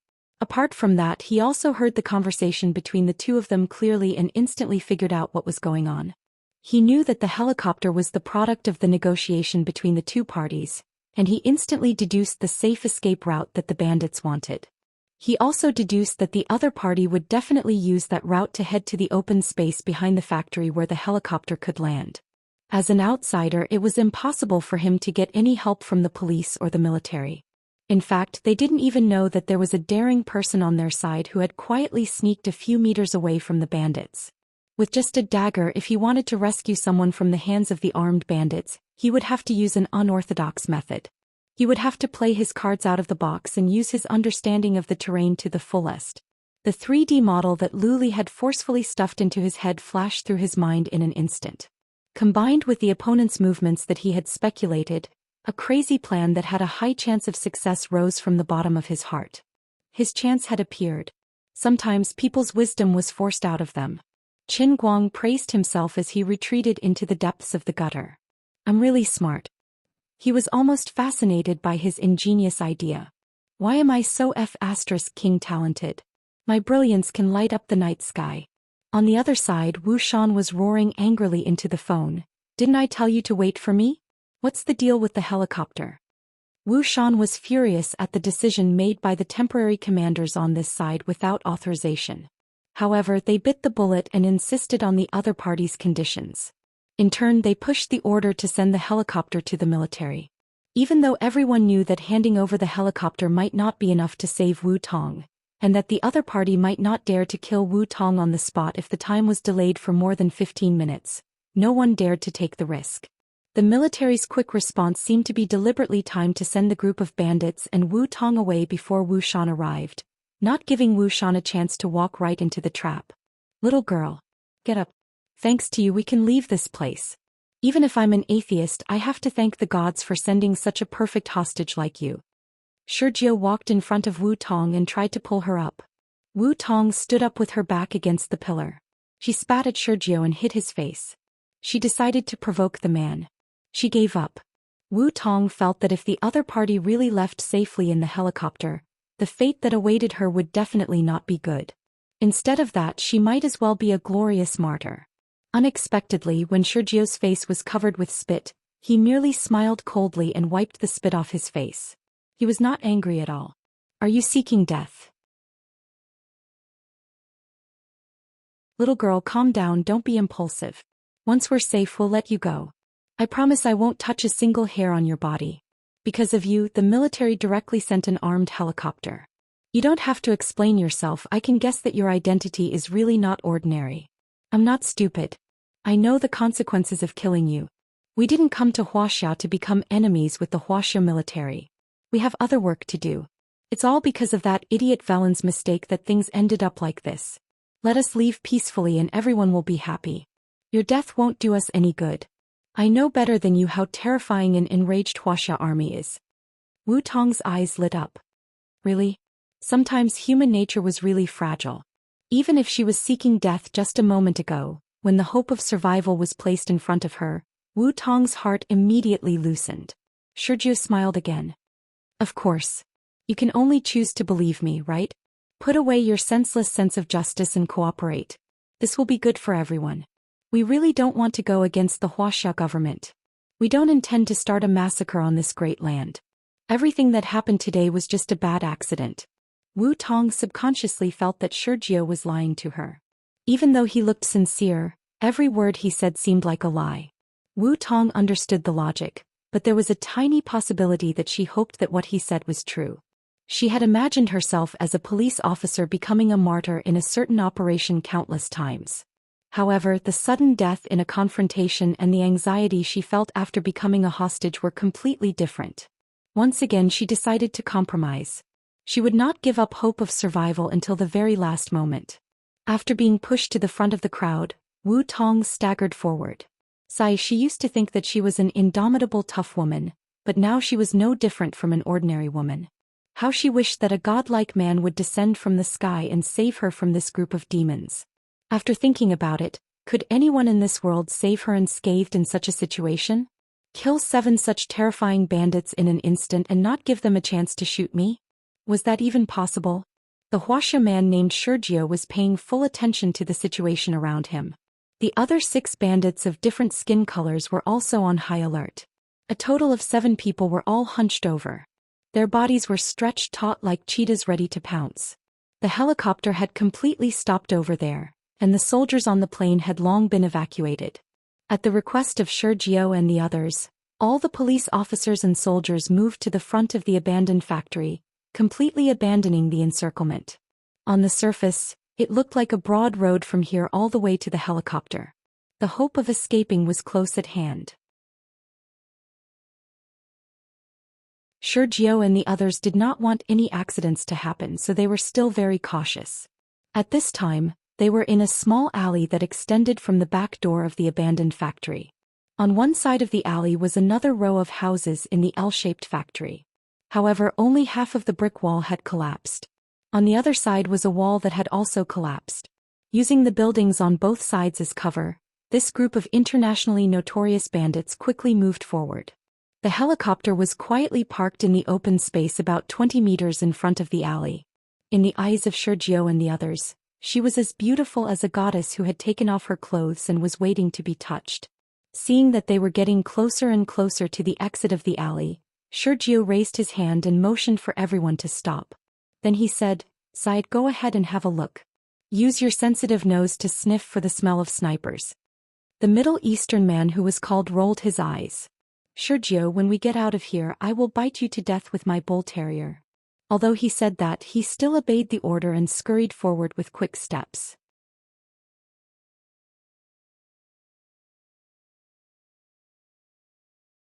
Chapter 304. The 20-meter distance from the alley entrance to the helicopter was the last hurdle for the 7 bandits. Although they had hostages in their hands, World 9, who was well aware of the strength of the Chinese military, knew that with so much time having passed, the other party could easily mobilize more than 20 top snipers to hide in the dark. If the 7 of them suddenly appeared in the open area, it was entirely possible that they would be killed at the same time. The Chinese soldiers who had won the International Special Forces tournament for several years in a row could really do it. At that time, they would become the 7 beautiful flowers of blood embellished on the Chinese military's achievements. Therefore it was better to be safe than sorry. He let Zayed check out the situation first. He had an extraordinarily keen intuition when it came to snipers lurking in the dark. Zayed's movements were soft and agile. Like a civet, he darted through the alleyway, silent yet extremely fast. He elegantly twisted his body, brushing past the collapsed bricks and cement pillars. His toes gently touched the cement cover of a sewer catchment well, and he continued moving forward. When he landed, the cement cover shook a little, but it did not affect the balance of a top sniper like him.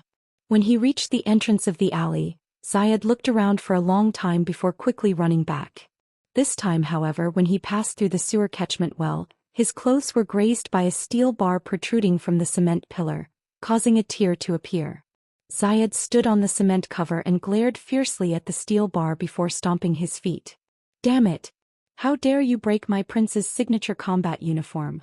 When I come back, I will make that stupid steel bar of yours into a pendant around my neck." World 9 and the others, "Guys, there is no sniper in front. I swear by my 15 years as an instructor. Also, guess what I saw? Waiting for us outside is AZ-10. I can't believe my eyes." Zayed's words made everyone excited and they could not help but fall into ecstasy. World 9 also found it hard to believe. "Don't joke around. We just want a helicopter. There's no need for them to send us such good equipment, right?" Zayed laughed. "God knows what's going on. Maybe they can only mobilize this type of armed helicopter within 15 minutes? On the other side, Wu Xian was clutching his cell phone tightly.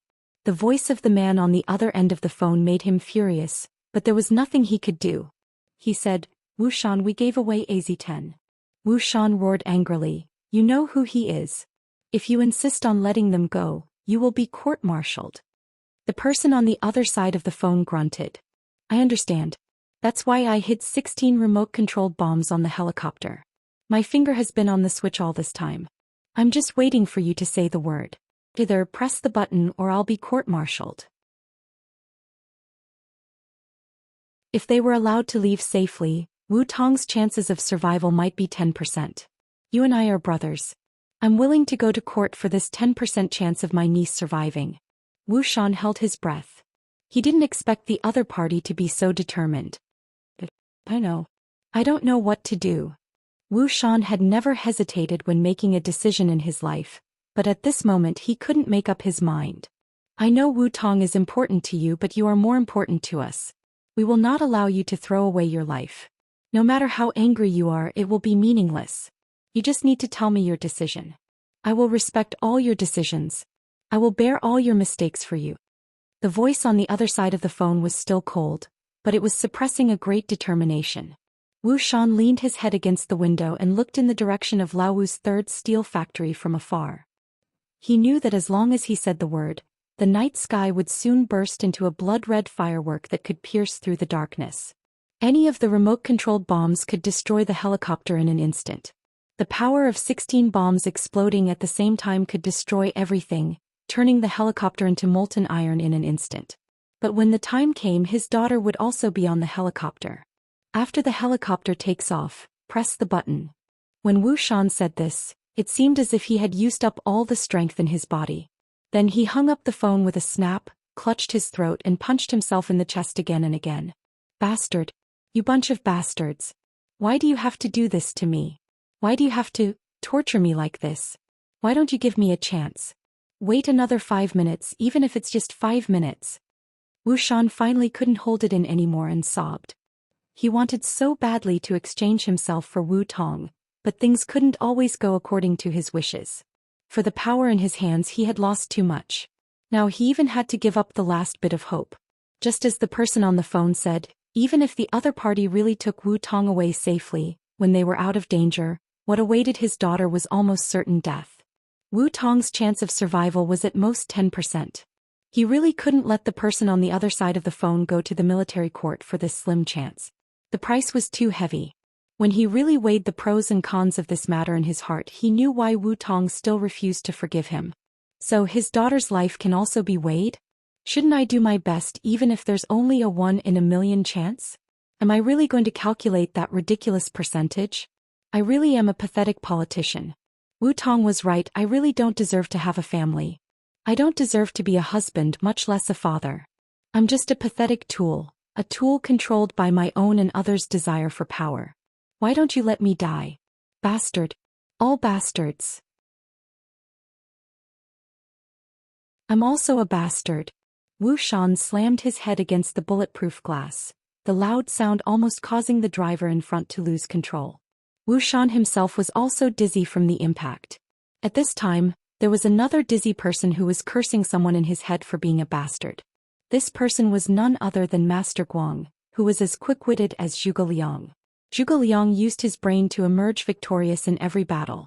Qin Guang previously thought that he was just as quick-witted. Now he was indeed about to use his brain to achieve his goal. But Qin Guang only wanted to roar at the sky. I said use my brain, not just my head like this. This kind of usage had nothing to do with one's brain. That bastard Zayed, I'll remember you. If I get the chance, I'll definitely cut you into pieces. You must have been a broken-winged angel who had a grudge against me in your past life. Emma, my head is so dizzy I'm about to faint. That's right, there was indeed a ghost under the concrete cover that Zayed had stepped on earlier.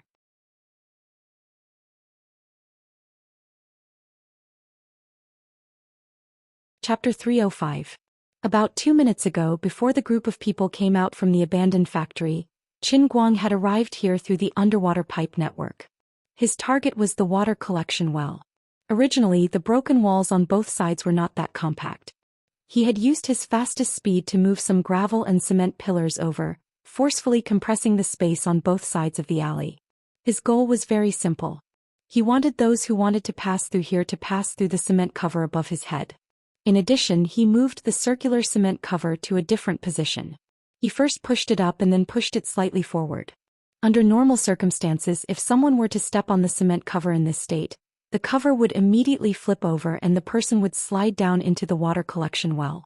No matter how powerful a person was, they would find it hard to react to such an unexpected situation. Not to mention, Qin Guang would add more force when the cover flipped over.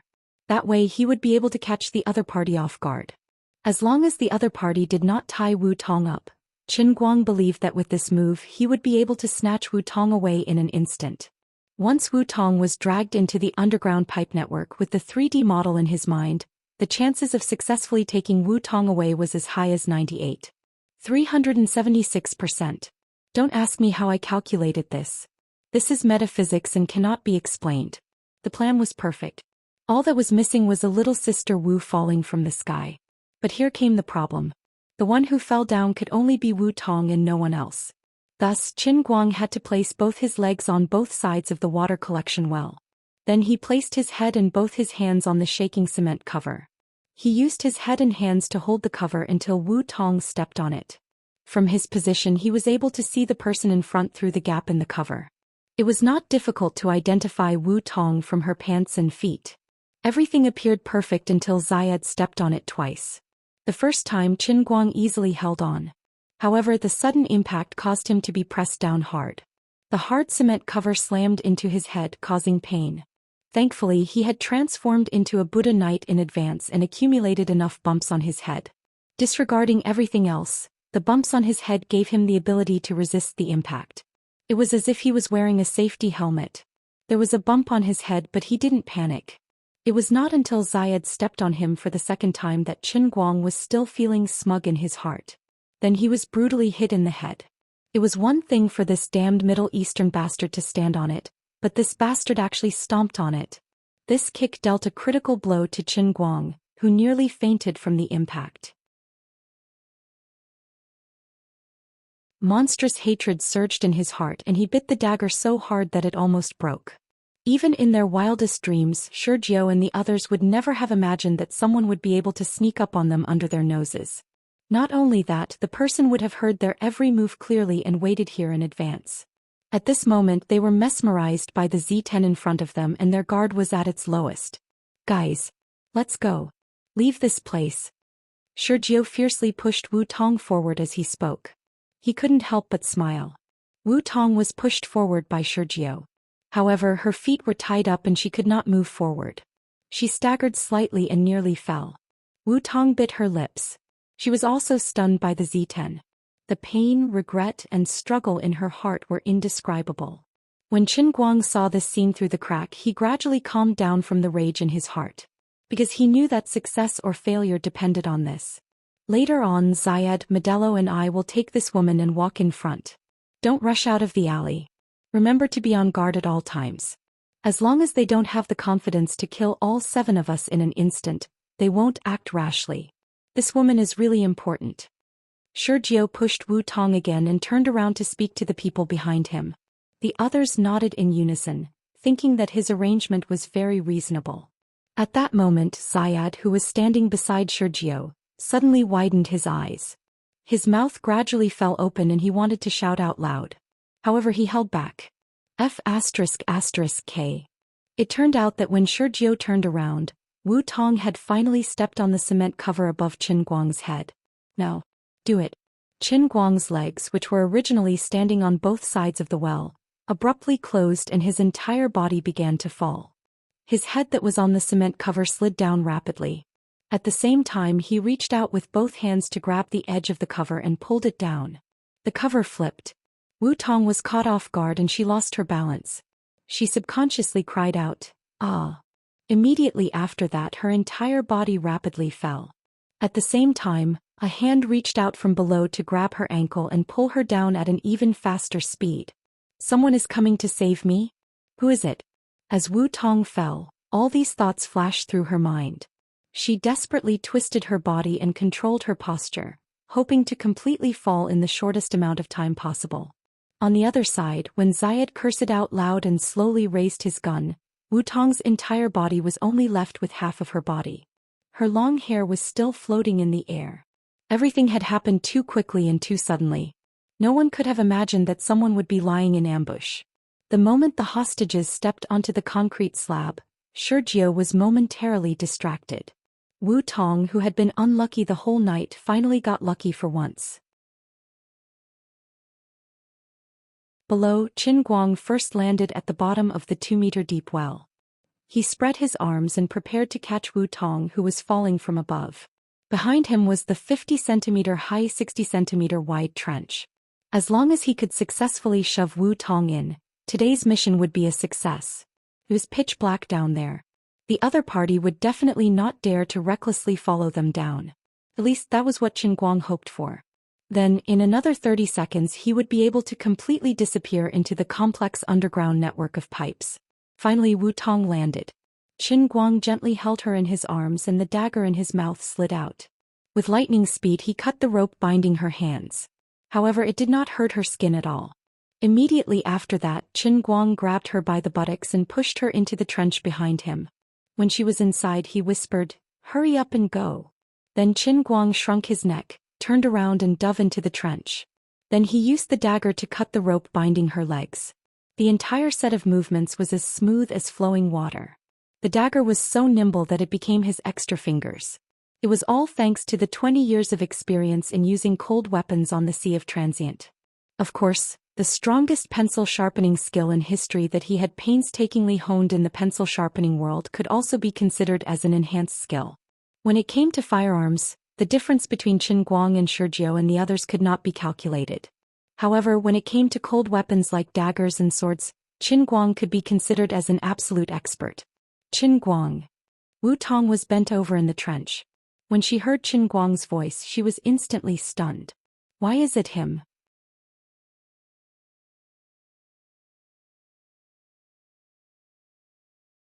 Chapter 306. Wu Tong had imagined the scene of someone coming to save her many times. They could be the bodyguards of his father Wu Shan, who had unique skills. They could also be the top-notch special forces soldiers in the military region of Wujing, who were not well known but were powerful. They could also be their colleagues in the special police force who were not afraid of death. Of course, she knew that these ideas were fantasies.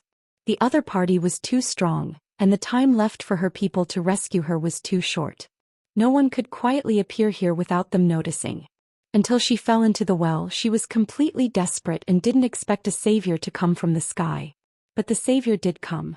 Although it wasn't as invincible and domineering as the one who came from the sky, it sprang out from under her feet like a groundhog. Although it wasn't handsome enough, it was really sudden and effective.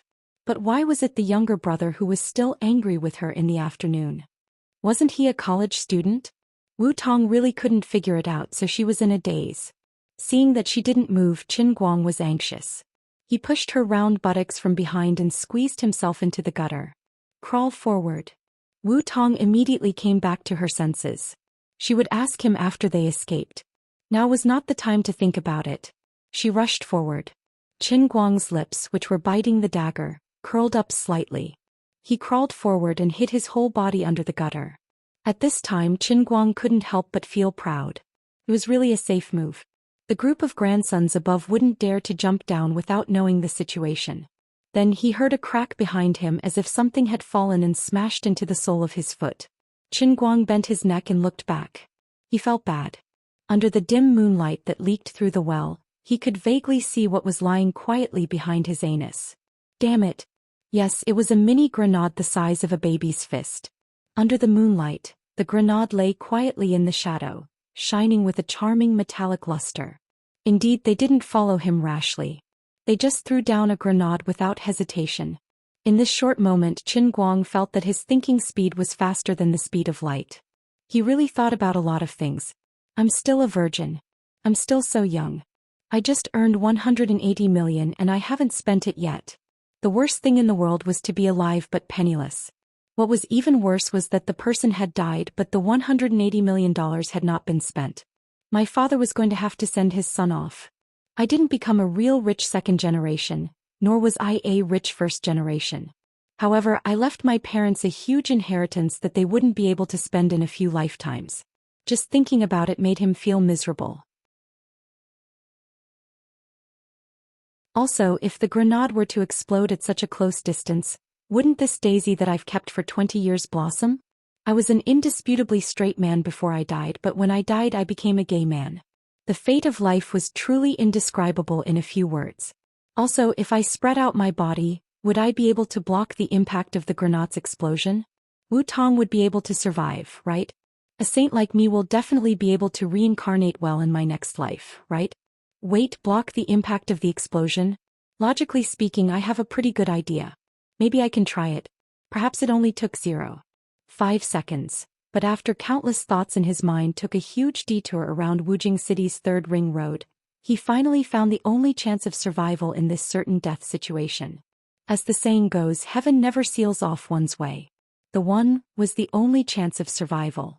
Another 0.5 seconds later, his hand was already on the zipper of the sports bag in front of his chest. That's right, the heavenly holy grail inside was the one.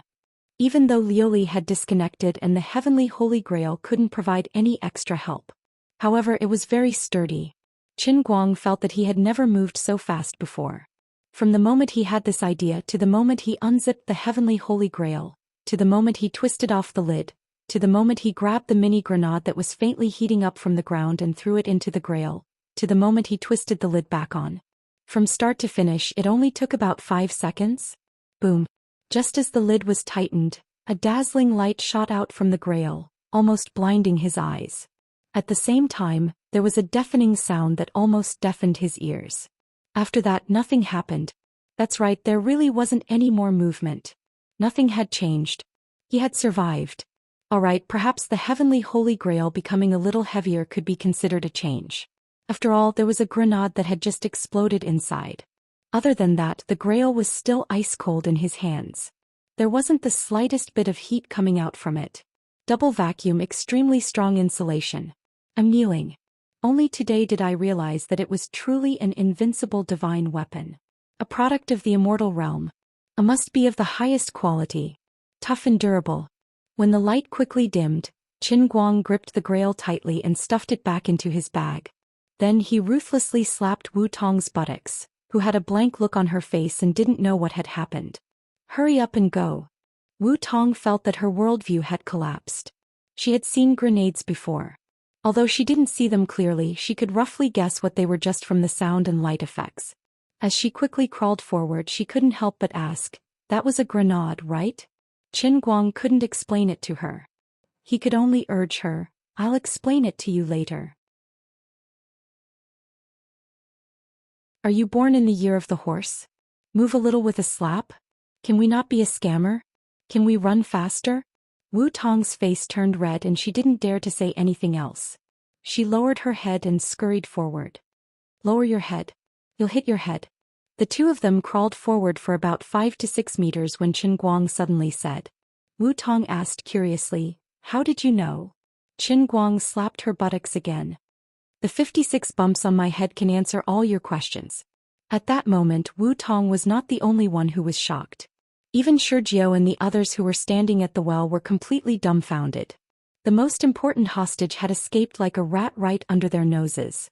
Zayad, who was the first to notice this, had only considered it for less than 3 seconds before making a decision. He quickly removed the grenade from his waist, pulled the fuse and tossed it into the well. "I'll blow you up." Zayad roared angrily. Shurjiu didn't even have time to stop him. He cursed, "Zayad, you idiot." Then the 7 of them quickly retreated and fell to the ground. Zayad's mini grenade was a fortified version that he had meticulously made himself. Its power was extraordinary. There was no need for the others to point it out. Zayad knew that he had done something stupid. Although he had managed to kill the woman and the person who rescued her, which was quite satisfying, the loss outweighed the gain.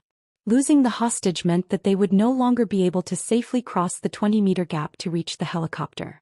Since the other party could appear from the sewers, it meant that there was a way out from here. But now the passageway was about to collapse. Was there anything more depressing than this?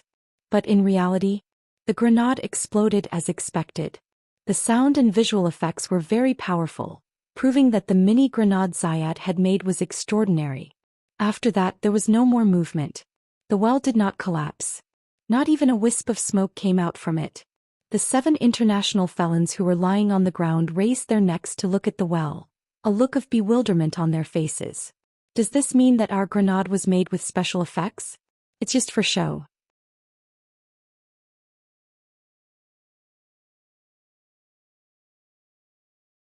Chapter 307. Forget it, let's not care about that. With such a loud noise, it's impossible for the Chinese military to not have made a move. We can't go to the helicopter. Without a hostage, even if we get on the helicopter, we will definitely be killed by the explosion. Shurjiu said loudly. Mr. Shurjiu, what should we do? The muscular black man, Modelo, who had been silent all this while, asked in a low, muffled voice. Go after them. Since they've snuck over here, we can definitely follow them from below and escape to the outside. Shurjiu said resolutely. Beside him, Velen muttered. But no one can guarantee how many people are waiting for us at the exit of the sewers. On the other side, Modelo had already lifted the cement cover and jumped down. Shurjiu snorted. That's why we have to move fast.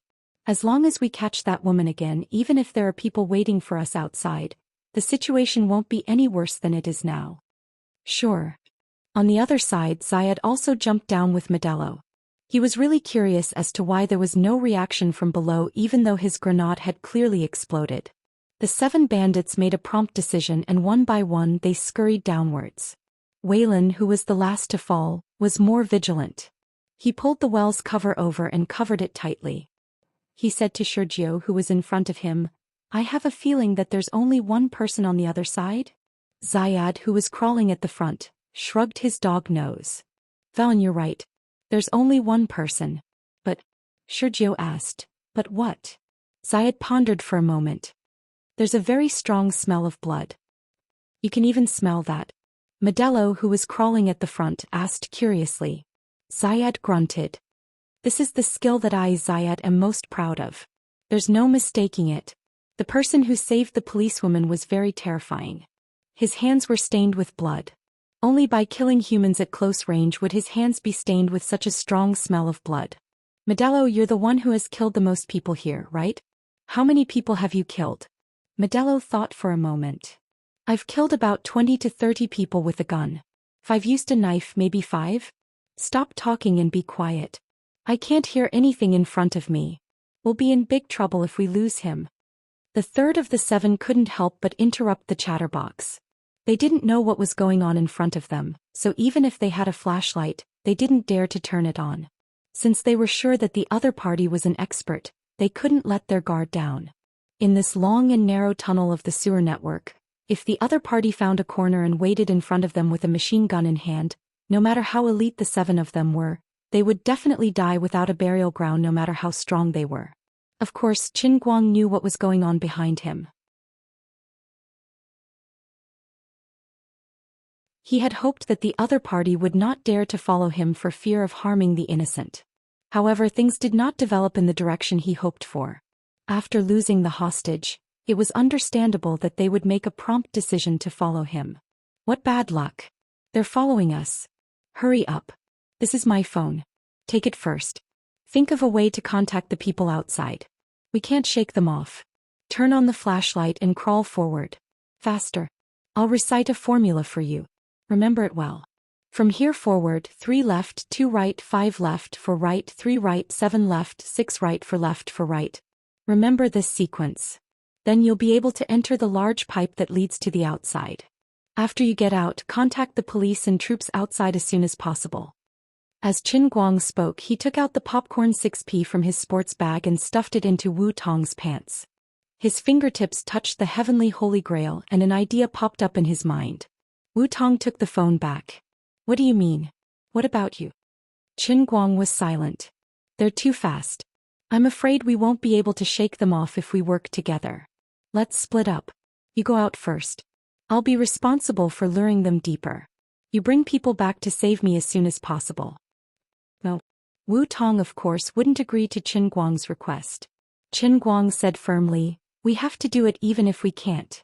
You're crawling too slowly. The space in this stupid pipe is so narrow.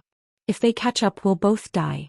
To be precise, if we don't split up and move together, we can probably live for another minute. I don't want to die with you. Wu Tong still insisted. I'm the police officer. I should be the one luring them inside.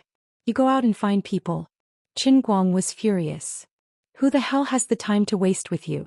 Why are you still talking about the police's sense of justice at a time like this? If you say any more nonsense, I'll haunt you even if I die and become a ghost. You want to lure them inside? Just you? Can you stop joking? Do you know the structure of the pipe network? Do you think it's luck that I appeared there to save you? The entire underground pipe network of the 5th and 3rd steel mills is in my head, okay? As long as you get the hell out of here, I can play them to death as much as I want in here alone. Can you not screw me over? Can you not drag me down? Get lost. Wu Tong didn't expect Qin Guang to be so angry. Your sister. The male protagonists in war movies always die because the female protagonists talk too much, okay? They could have escaped unscathed, but because they talked too much, it became a sad movie, okay? Be gentler. Don't worry about me. The underground network is very complicated. As long as you run away, I'll meet up with you in a few minutes. The 2 of us can go out for a hot pot and come back. These people are still going around in circles. It's much more complicated down there than you think. Have you memorized the formula? I forgot. It's too long. Faster, thief. In the end, Qin Guang still dawdled a little more. Since his phone was turned on, he simply wrote a notebook on his phone and saved the formula in it. He wasted more than 30 seconds. Then he pushed Wu Tong fiercely and stuffed her into a maintenance hole next to a small well in the middle. Then he took out a wet wooden board from the water and slapped it on top of it, completely covering her. He instructed, stay here and don't move. When I lure them away, you can quietly crawl out according to the route written in the notebook. Don't let your phone make any noise and remember to turn off the screen. I'm leaving first. After that, Qin Guang dived into the depths himself. He only said to Wu Tong from afar, I can climb at least twice as fast as carrying you. Please don't be like the female protagonist in the TV series and make things difficult for me. My goal is to live to the end of the story. Thump thump thump. Thump thump. Thump thump. Thump thump. Thump thump. Thump thump. Thump thump. Thump thump. Thump thump. It couldn't be helped. Blindly pursuing speed, he naturally didn't care about protecting his head. It was good to bump his head all the way. He could treat it as deliberately making noise to lure people towards him.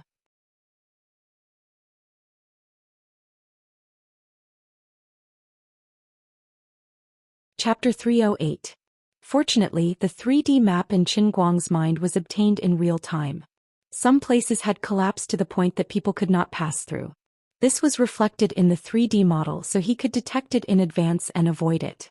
Otherwise, it would have been a tragedy if he had plunged into a dead end. Wu Tong curled up in a dark corner and listened to the sounds of Shijio and the others crawling past her.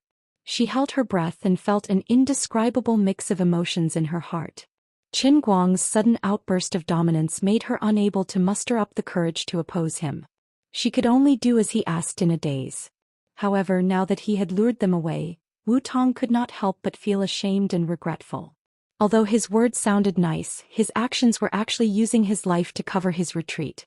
No matter how familiar he was with the terrain, he could not change the fact that there were 7 terrifyingly powerful bandits trailing behind him. He only had a dagger. How could he deal with the 7 of them?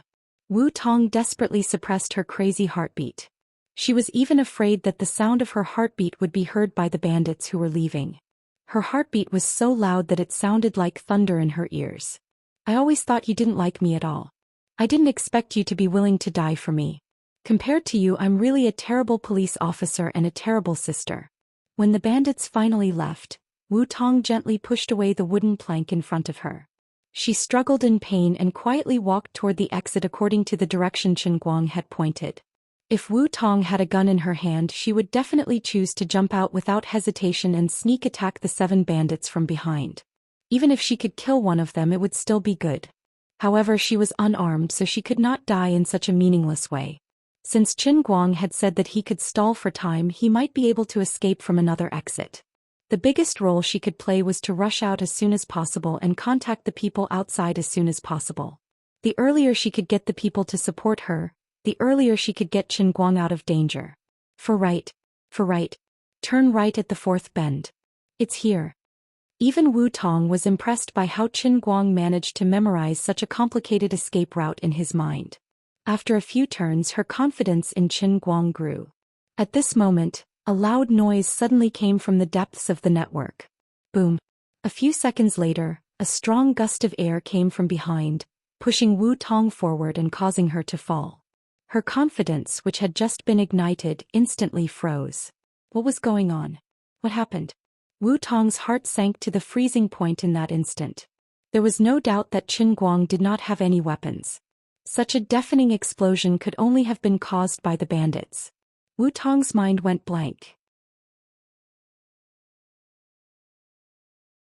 She couldn't care less about what Qin Guang had told her just now. She broke into a run and frantically crawled toward the source of the explosion. With such a violent explosion underground, there was no longer a need for him to inform others. The police and the army would respond in time. If Qin Guang is really dead, then I will be buried with him. I can't live alone. Wu Tong thought to herself as she desperately used her hands and feet to move forward.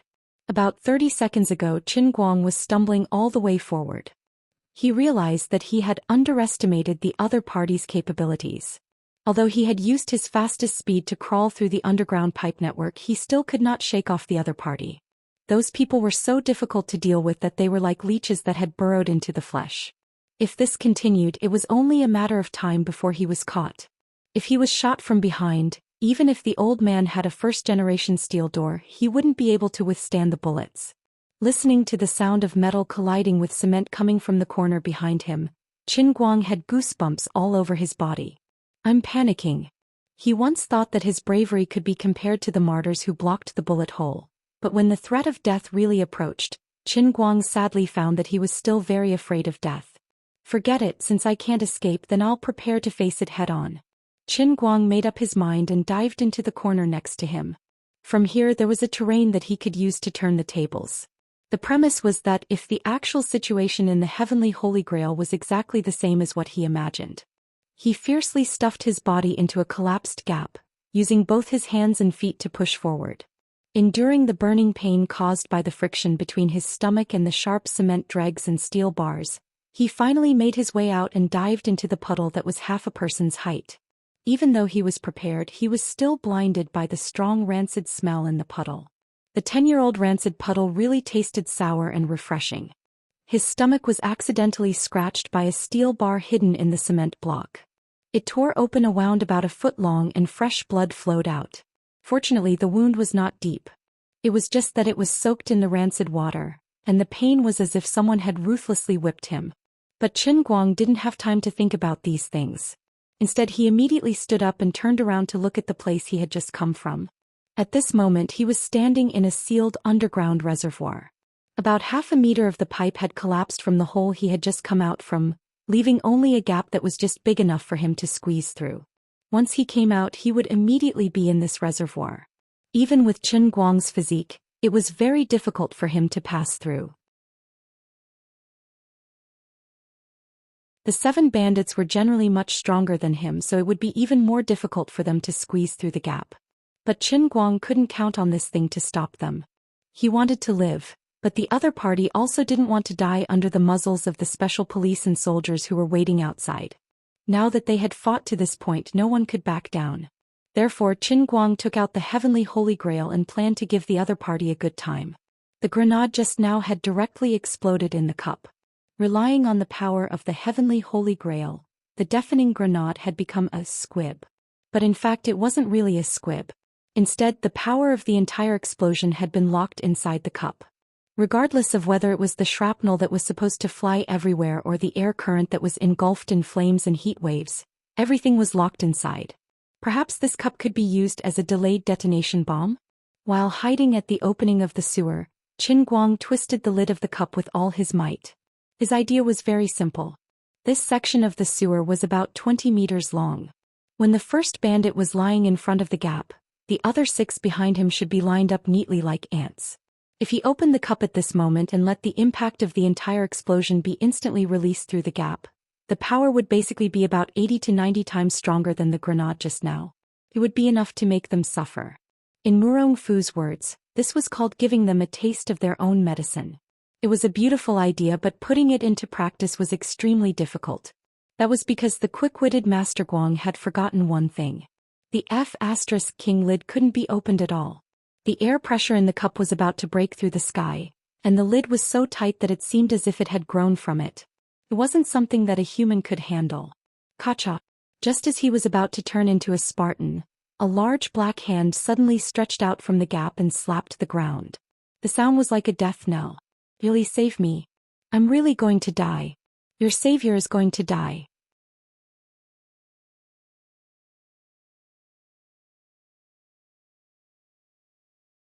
Chapter 309. What are you howling for? Can't you let me sleep peacefully? Can't you let me worry less? How could I be so blind to choose you? Liuli's drowsy voice sounded. Qin Guang was so excited that he was about to cry. He didn't realize how good she was in the past and always felt that this woman liked to slack off. Today, Qin Guang knew that his emperor god would grant her every request. Qin Guang quickly muttered in his heart, "By good Liuli, help me. I can't open this cup. Oh my god. Help me. Oh my god. My hair." Unexpectedly, when Liuli fully manifested, she screamed in a voice even more miserable than Qin Guang's. Qin Guang looked at Liuli's current appearance in his heart and could roughly understand how she was feeling right now. Liuli, who originally had snow-white skin and elegant long hair, had now turned black all over her body. Only her 2 big eyes that were wide open could be seen. As for her hair, it was in a completely fluffy state. Her black and beautiful long hair was gone and had turned into a curved hair that shot up into the sky. She looked like a certain black basketball player in the NBA who was famous for his afro hair. No, coupled with the fact that she was naked and only covered by 3 clouds, she should be a movie star in an action movie across the sea. Moreover, she was a Black Pearl movie star. The reason why Liuli ended up like this was naturally because the grenade exploded in the cup.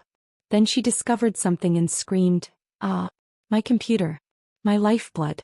I don't want to live anymore. Little lightning, you died so miserably. You've been smashed into powder." The little lightning she mentioned was the top-end machine that I saw last time. Qin Guang was puzzled. Why did this happen? Qin Guang. You have to give me a reasonable explanation. Liu Li roared. Qin Guang only needed to recall the scene of the grenade explosion in his mind before Liu Li immediately understood. She glared at the void with a murderous gaze. Goodbye, friend. We are no longer friends. Don't. I didn't want this to happen. I didn't do it on purpose. You can't just watch them die. Now that everything was ready, all that was left was to open the cup. Why don't you help me out a little? I will never forget your great kindness. Get lost. Do you know how much divine power this Empress sacrificed for Little Lightning? For Little Lightning, this old lady hasn't worn clothes for a long time. Do you understand the pain in my heart? Now it was all gone. You just blew it up. I don't even have the motivation to live anymore. Who the hell has the time to care about your life or death? Qin Guang's face darkened. Once Liu Li's otaku nature was awakened, she was simply unreasonable. Can you not be like this? If worst comes to worst, I'll just create another Great Perfection Cup world. If the computer is gone, I can just install another one, right? Forget it, this Empress really owes you. To think that the Heavenly Holy Grail was one of the 10 great divine weapons of the endless divine world, yet it was actually used by you in such a manner. If you were to find out, you would definitely be filled with so much regret that you would want to slap yourself to death. Forget it, just throw it away. What? I told you to throw the cup over. Remember not to deflect it back. On the other side of the corner, Modelo, who was originally crawling at the front, was called back. The slimmer Zayed swapped to the front and was about to crawl into the gap. At this moment, Qin Guang stretched out his hand and threw the cup at the gap. The cup hit the wall of the sewer and bounced a bit before slipping through the gap and landing in front of Zayed. It rolled around on the ground in front of his chest. Faster, thief. What is this? Zayed was so scared that he peed his pants. He lowered his head and shone his flashlight at the cup. Then he laughed. Ha! That idiot threw a cup back to scare me. Scared me to death. I thought it was a grenade. Yo, it's a Batman knitted cup cover. Seeing that this brother has the same taste as me, I'll give him a quick one later. Modelo, who was behind him, pushed him. Idiot. Hurry up. Are you a chatterbox? At that moment, the idiot Qin Guang that Zayed was referring to had his fingers stuffed into his ears. His mouth was wide open as he leaned against the exit and began counting down in his mind. 3, 2, 1. Boom. That was the sound of the explosion that Wu Tong had heard. Zayed stared blankly at the cup in front of him, which he did not take seriously at all. The cup's lid strangely spun on its own. Maybe a tenth of a second? Perhaps as long as a century? Then the lid popped out with a bang and like a cannonball, it hit him hard in the stomach. However, that was just the beginning. Following behind the lid was a scorching stream of air and the shrapnel from the grenade explosion. Those things were the real deal. Earlier my grenade was not a dud. Did the cup absorb all the power of the explosion? Now it was releasing it instead? What the hell is this? Which manufacturer made this cup? Before he was engulfed by the heat and shrapnel, that was the only thought left in Zayed's mind. The Heavenly Holy Grail lay quietly on the ground. Like a flamethrower, it sprayed out a torrent of iron and shrapnel toward Zayed and the sewer behind him. However, the cup itself completely defied the laws of physics. It was as though it had grown from the ground and was firmly fixed in place. A terrifying stream of air gushed out from the sewer entrance on Qin Guang's left side. Screams and wails rang out one after another within the narrow passageway. The hot stream of iron and shrapnel streaked across the surface of the water before him. White smoke rose from the surface of the water as the hot stream streaked across the surface of the water, causing it to instantly boil. The cement and bricks that had been blocking the entrance of the sewer were also blown away by the terrifying impact and fell into the water that was half a person deep below. Qin Guang could roughly imagine what kind of tragedy was unfolding within the narrow sewer. However, these people were not worthy of his sympathy. After all, if they had the chance, these people would certainly not mind reaping his life. From the moment he decided to rescue Wu Tong, he was destined to fight to the death with these international criminals. The second burst of destructive power from the grenade did not last for long. It quickly came to a complete stop. Qin Guang slowly sat down in the corner of the wall, leaving only his head above the surface of the water. His hand gripped tightly onto his dagger. The terrifying stench of decay accumulated within the reservoir for 10 years kept drilling into his nose. However, Qin Guang's face turned unprecedentedly cold. Victory or defeat will be decided here. There were 7 of them. Although his revolving star transposition had worked wonders, it was impossible for him to kill all of them. Of the 7 of them, the one who fell at the back would definitely not die. There was no point in continuing to run. Even if only one of them had the ability to fight, they would be able to turn him into a sieve with the guns in their hands. Thus, I will deal with them here.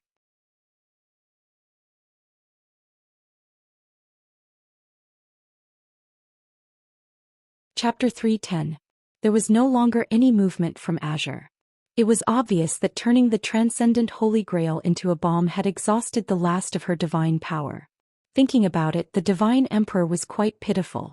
She was originally as beautiful as a fairy, but she had been forcefully blown up into a colored version of a female celebrity with an afro hairstyle. She had painstakingly built up a rich machine, but now it had turned into ashes. It was truly a tragedy. As he was letting his imagination run wild, he suddenly heard a clattering sound coming from the sewers behind him. There was movement. As expected, they were not all dead. Qin Guang took a deep breath and clenched the dagger in his hand. His body shrunk downwards, completely submerging into the water. Like a crab, he gently moved a meter to the left and hid right below the sewer exit. One came, one died. Zayed was dead, killed by a grenade he had personally made. What was worse was that he did not understand what had happened even at the moment of his death. If he knew in the underworld, perhaps he would not be able to rest in peace? That is, if he still had eyes. Third in line, Sergio's luck was pretty good. His thinner physique allowed him to practically hide his entire body behind Zayed and Modelo, who was in front of him. Zayed was riddled with holes from the burst of shrapnel, while Sergio himself was only rolled by the hot current. In fact, it was quite miserable, like a roast duck that was half roasted over the fire in a roast duck restaurant. But at least he managed to keep his life. Modelo, who was in front of Sergio, was a little more unlucky. A shrapnel the size of a fingernail flew in front of him and hit him in the eye. His death was too tragic to look at. The other 3 and the white man Velen were in a slightly better state. Although their clothes were mostly burnt and more than 50% of their bodies were severely burned, they were still lucky to be alive in such a situation. As expected of the internationally renowned bandits. Even though they were in such a terrible situation after withstanding the first wave of impact, even though their bodies were in so much pain that they wanted to strangle themselves, they still clenched their teeth and did not let out a single scream. The other party was more difficult to deal with than they had imagined. They were also vicious and merciless, and they even had an inexplicable weapon. This group of battle-hardened bandits did not dare to be careless. No one spoke, but everyone, including Sergio, felt a great pressure. If not for the severe burns all over his body, Sergio felt that he would be covered in cold sweat. Before this, Zayed had mentioned that this man's hands were stained with blood. Now it seemed that he had still underestimated him. The destructive power of such a terrifying weapon in the sewers was simply on the level of destruction. It was unknown how he managed to get it. Before the 2 of them had even truly clashed, he had already been severely injured by him. Even though the people present were international bandits who had killed countless people, they had rarely encountered such a terrifying enemy. However, there was not much time left for them to hesitate. The Chinese soldiers could appear at any time. By that time they would really be trapped. In that case he could only move forward. As long as they could capture that woman and kill that expert, the worst that could happen to them would be that the situation would revert back to how it was before. Wu Tong crawled forward frantically in the sewers. Her fingernails had already been turned over, and her head was also bleeding from the impact, but she didn't feel any pain at all. Qin Guang. You can't die. Wait for me. Wait for me. Even though she didn't know what she could do by rushing over, even though she knew that she might be walking right into a trap, even though she understood everything, Wu Tong still couldn't change the fact that she wanted to rush to his side. From the moment Qin Guang lured everyone away, Wu Tong completely understood the deepest and truest thoughts in her heart. If she could use her life to save him, she would not hesitate no matter how slim the chances were, even if it was a pointless death. If he really died for her today, she would avenge him even if she had to perish together with him. You want me to turn around and leave like a coward? No way. I'm the police. You're just my college student brother. Dying on the battlefield is the fate of the police. College students should just hide in their ivory towers. Bam. Wu Tong bumped into the wall again.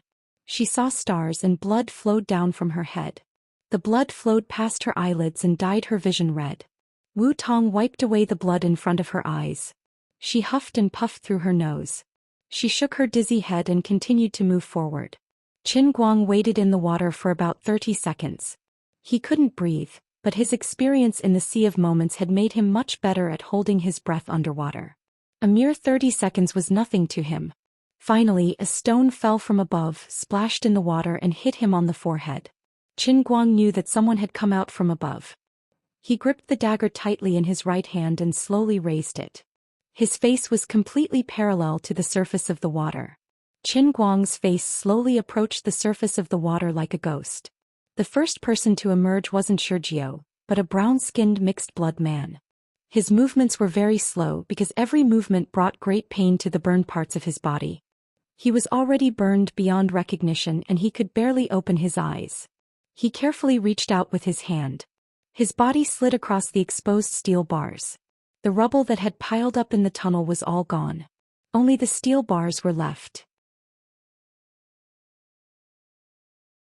The steel bars pulled at his burnt and crisp skin. Blood and flesh intertwined, but he didn't feel any pain because his entire body was in extreme pain. Even so, his strong desire to live pushed him forward. His instinct as a fierce bandit made him grip the gun in his hand tightly. There was a small hole in front of him. He heard the sound of the stone falling into the water. Was there a pool in front? The man thought to himself.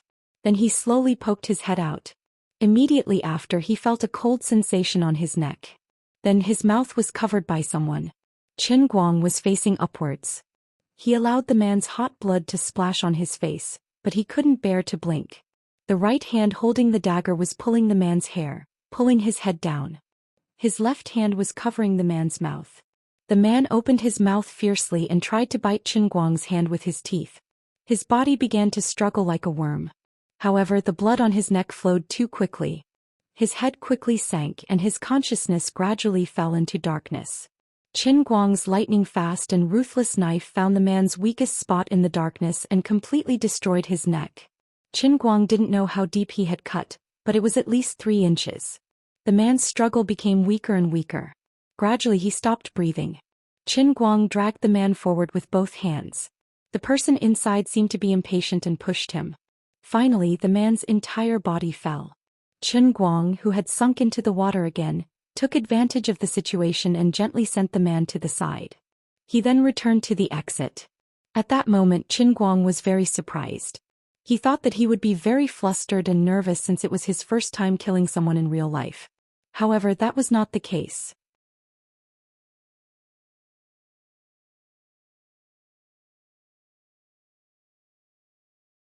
Chapter 311.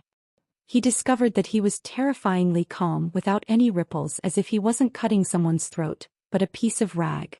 This kind of thing was done with incomparable proficiency. The blade was precise. The force exerted was perfect, silently taking a person's life, without the slightest bit of sloppiness. When someone else's hot blood splashed on his face, his mind was thinking, is it exactly the same as the taste in the Sea of Moments? Qin Guang secretly laughed bitterly. Regardless of whether he admitted it or not, the 20 years he spent on the An Royal had left a seed of a cold-blooded executioner in his heart. No matter how much he kept reminding himself that it was just a game, that it must be a game if he could revive, it was of no use. This game was too realistic, day after day of boarding the ship and killing, stabbing the blade into the body of others, watching the blood of others blossom into blooming flowers. No matter how much Qin Guang flaunted himself as a good youth of the new era, he couldn't help but become numb to life. It had been many days since he left the Sea of Moments. When he came out, he gave Xianxia a big fright, but as time passed, Qin Guang gradually returned to the feeling of reality, allowing the smell of blood in the Sea of Moments to wash away. Until today, when he started killing again. Qin Guang would never admit that he was a bloodthirsty person. He only wanted to be a happy youth. The reason why he became like this was probably because from the beginning he believed that the other party deserved to die, right? I'm not bloodthirsty. I'm just numb. He lied to himself like this. While letting his imagination run wild, he mechanically repeated the same old trick. Another person was killed. Human blood was truly a poisonous thing, constantly smearing it on the face, pouring it into the nose and mouth. It would gradually numb the mind like alcohol. The third person's injuries were slightly lighter than the first two. He almost cried out. Fortunately, Qin Guang dragged him into the water in time. This person flopped in the water for a few seconds, but in the end he still couldn't escape the fate of death. But his abnormal movements greatly alerted the white man villain who was at the back. Qin Guang also knew that something was wrong, so he quickly and quietly moved to the side. As soon as he took 2 steps forward, a gun popped out from the entrance of the passageway and fired 3 shots at the position he had just been standing at. Qin Guang broke out in a cold sweat. The bullet closest to him brushed past his ear and almost drilled into his brain. David? Guy? Xianxia? What's going on up ahead? Answer me. Villain called out the names of the 3 people in front of him, but no one answered him because all 3 of them were dead. After waiting for another 10 seconds, Villain didn't dare to move. He didn't need the other 3 to answer him because he could already smell the stench of blood in the air. Damn it! Villain cursed in a low voice as he stealthily took a few steps back. He gripped his gun tightly in one hand and grabbed his honey badger with the other. The sound of flowing water could be heard coming from the reservoir up ahead. In the silence of the underground, it was particularly eerie. Villain panted heavily. In his 30-plus years as a semi-professional soldier, he had never been as nervous as he was right now. It was as if he could lose his life in the next second. At this moment he knew that someone was waiting for him up ahead. The 3 of them had died without a sound, without even the slightest bit of struggle. Because of that strange flamethrower, the 7 of them had suffered heavy losses. But even so, it didn't change the fact that the other 3 were battle-hardened top-notch soldiers. And yet they didn't even let out a scream before they died. Villain ruthlessly stomped on the already dead Zayed. He wanted nothing more than to crush his head. This guy over there is much more powerful than what you said. At this moment the sound of tremors came from above him. It was the footsteps of the Chinese military and police. Villain knew that he didn't have much time to hesitate. The Chinese military was trying to find a way to get here. Now that he was seriously injured, if he were to fall into the hands of the Chinese military, it would be better to die than to live. But he didn't want to die. So he had no other choice. Even if the darkness ahead was like a ferocious beast, he could only resolutely charge forward. Bastard! I'll fight you to the death. Villain abruptly switched on the tactical flashlight strapped to his waist. With a twist of his waist he fiercely leapt forward. With the honey badger in his right hand, the muzzle of the honey badger sprayed out a blinding flash as he flew through the air. Tut tut tut tut. The dense barrage of bullets carried Villain's strong will to live.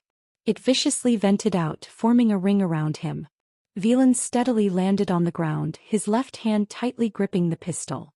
His blood-red eyes scanned his surroundings as he panted heavily. There was no movement at all. Only the dripping sound of water could be heard from a distance in the huge reservoir. The tactical flashlight illuminated the situation in the reservoir. Villain saw David, Guy, and Xianxia floating on the water with their backs up and faces down. They were in 2 different corners of the reservoir. Dark red blood gradually spread out from the bodies of these 3 people, dyeing the muddy, stinky water a brownish-red color. Villain frantically looked around. Where are they? Come on, bastard. Before he could finish speaking, a long dagger ruthlessly stabbed into his heart from his back. Wayland screamed in despair. He jerked his head back and pulled the trigger again, but it was empty air.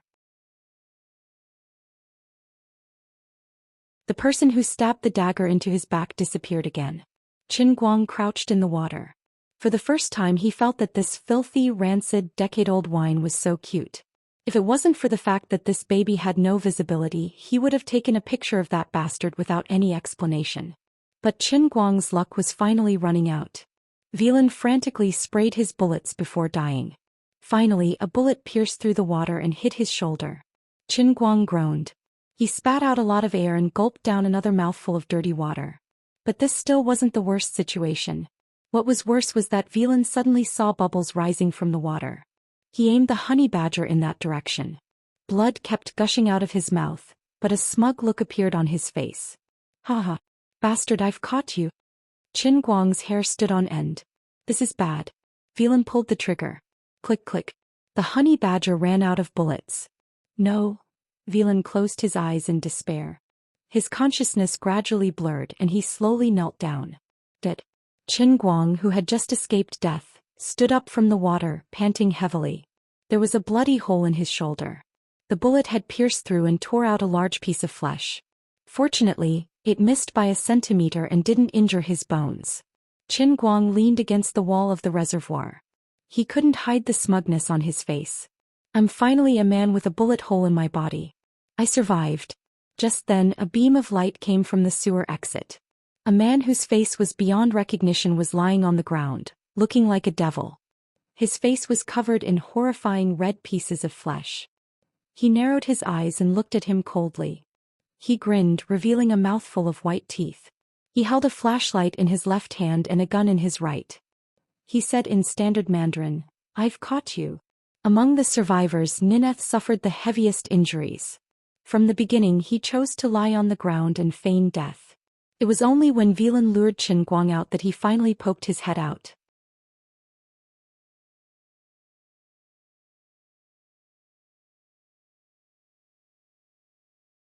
Chapter 312. Qin Guang swore that this would be the last time in his life that he would show off in poverty. Of course it wasn't his fault. If he hadn't been shot in the shoulder by Wellen and accidentally spat out the air he had been holding in, he definitely wouldn't have floated up to the surface so easily. It was too late to say anything now. Large beads of cold sweat instantly covered his back. Qin Guang regretted it so much that his intestines turned green. I should have thought of this earlier. According to the usual style of television dramas and movies, even the villains wouldn't die so quickly. There would definitely be a villain who would suddenly jump out just as the male lead was about to succeed, forcefully turning the perfect ending into a bitter one. Damn it. Am I getting my comeuppance? In the past I would always complain about how other people acted in movies, saying that their directing skills were bad, that they lacked creativity, and that they didn't have any brains. But I never thought that the same thing would happen to me. Faced with this situation, it was clear that there was no hope for Lioli. Qin Guang's mind raced as he racked his brains for a way to survive. No matter how he thought about it, he was helpless. At such a close distance and with the other party being a well-trained terrorist, it was impossible for him to miss. Bro, you guys want to live, but I don't want to die either. How about this? I'll tell you how to leave this place and we'll pretend that we never met. How about that? We're all Chinese and we don't fight each other. From the beginning to the end it was just an accident. This is a misunderstanding. He wanted to see if he could stall for time. Logically speaking, this bro had just been barbecued inside, so he definitely wasn't in a good state. Who knew, he might be able to make him fall asleep just by chatting with him. But Shurjiu immediately slapped Qin Guang in the face. He forced himself up, but his right hand that was holding onto the gun was extremely stable the entire time. The muzzle was pointed straight at Qin Guang's head. Do you think I'll believe you? Qin Guang secretly rolled his eyes. If you really didn't believe me, you should have just shot me, alright? There was no hope of making him fall asleep from chatting, but it seemed like he could stall for time. Then Shurjiu stood up straight in front of him and went into the water. He narrowed his eyes and approached Qin Guang step by step. I know what you're thinking. Are you trying to stall for time? Bang. He fired. The bullet accurately hit Qin Guang's other shoulder. Like before, it didn't hurt his bones but passed through the muscles of his shoulder. A tearing pain came. Qin Guang fell backward and hit his head on the wall of the reservoir. Shurjiu walked closer until the cold muzzle of the gun was pressed against Qin Guang's forehead. I admit that you're very powerful, but you're not powerful enough. Lead the way. As long as I can survive, I'll let you go. I mean what I say. Qin Guang trembled in pain. Big brother, can we talk nicely and not shoot? You're an expert, so I have to show you enough respect. If I don't, I won't feel safe. You killed all my companions. I can't just sit back and do nothing, can I? Shurjiu moved his face closer to Qin Guang. Do you see my face? It's all thanks to you that I've become like this. If you don't want to die, you'd better cooperate. F***ck. His face was horrible. All the flesh was rotten and his eyelids were completely swollen. He looked like a mutant that had failed to shed its skin. Qin Guang gritted his teeth and stood up. Bro, don't worry about your appearance. As long as you have a beautiful heart, you'll find true love sooner or later. I know a very skilled Korean doctor. He can make you as handsome as Do Min-jun. Cut the crap. Lead the way. I'll blow your head off if you say another word. Sergio suddenly roared. Letting out a sigh in his heart, Qin Guang obediently walked towards the other exit. Why are people so hot-tempered now? Brother, don't accidentally fire. I'm not bragging, but my father is a lieutenant general and he's about to be promoted to general. As long as you hold me hostage, no one will dare to fire. Lieutenant General. Sergio believed his nonsense. Of course. Our Qin family is a military family. My brother's code name is Dragon Fong. He's the top special forces soldier in Wuxia. It's not difficult for him to wipe out a small country with 300 Dragon Fong soldiers under his command. What I have is just a superficial knowledge that my brother taught me. In a few years, when my father enters the command center, he'll play an important role in the Wuxia military for the next few decades. Besides my biological brother, I still have my cousin, uncles and uncles. No matter what you want to do, as long as you have me as a hostage, I can guarantee that everything you want will come true. The policewoman you caught just now is actually my fiancée. Her father's name is Zhou Xian. Otherwise, why would I get involved in this matter? Zhou Xian. Sergio had done a lot of homework. He immediately understood when Qin Guang mentioned the name Zhou Xian. That's right. That's why the military gave you the helicopter without a second thought. There's a lot going on in this matter. As Qin Guang spoke, he gently lay down on the manhole in front of him. He had no choice. Both of his hands had been shot in the shoulders, so he could not exert any strength at all. Interesting. Looks like the other 6 people's deaths were worth it. Sergio's terrible mood instantly turned for the better. Actually, you're really strong. It's a pity that you met me. That's right. Unlucky. Otherwise, I think we could be friends. I think you and I are the same type of person. Bang. Sergio, who was standing behind Qin Guang, felt his head explode.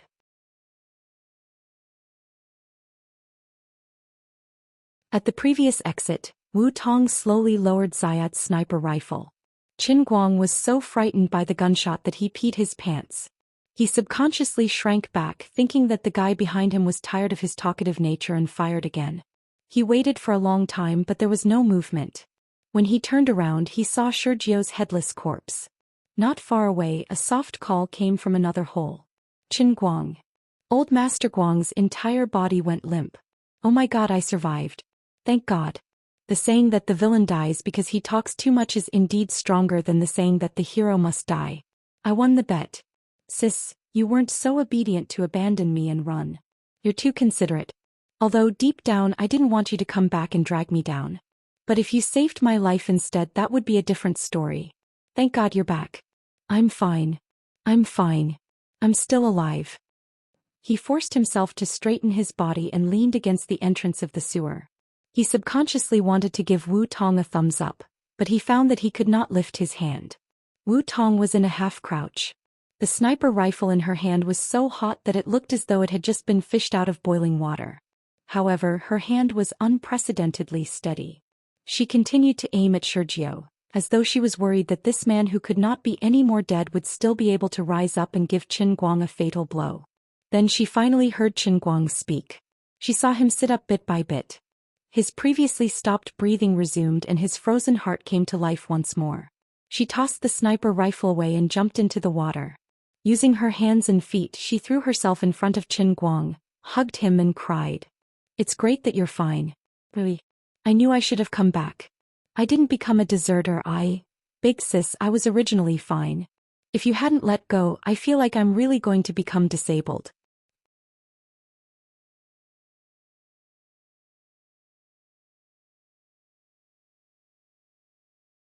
Chapter 313. Wu Tong was so frightened that she quickly let go and snatched the flashlight from Sergio's hand.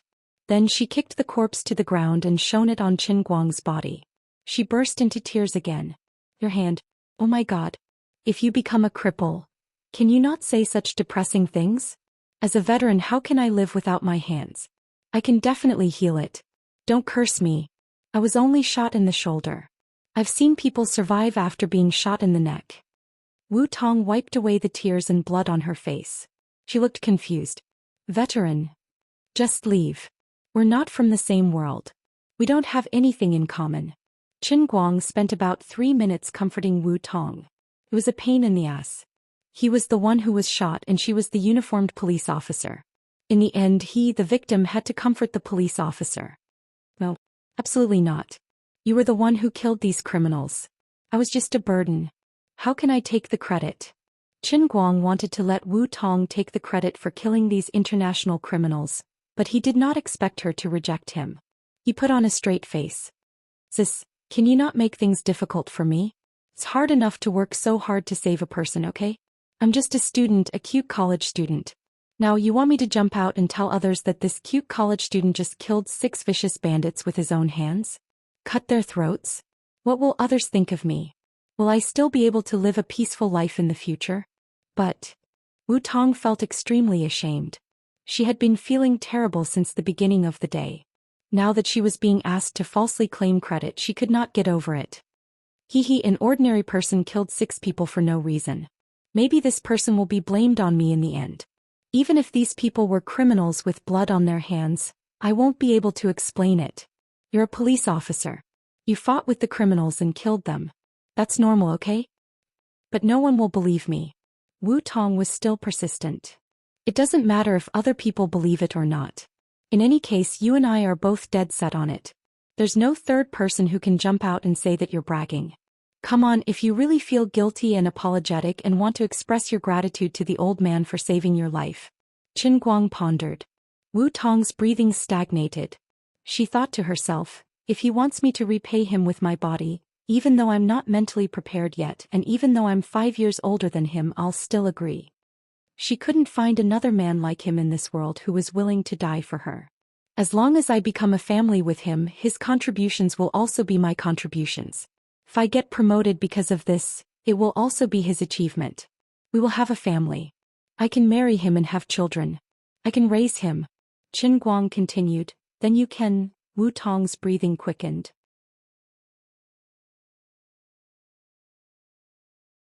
You can give me money. But what?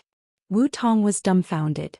At the same time, Qin Guang also felt embarrassed. He's used to being poor and had forgotten that he's a tycoon with 180 million yen. Hence he subconsciously said such embarrassing words. It's just a joke. Anyway, don't argue with me. It's decided.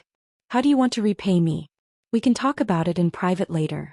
Later, you must remember to keep a straight face and insist that you're pretending to be weak. You purposely fell into the enemy's hands and then counterattacked and killed all the criminals in one fell swoop.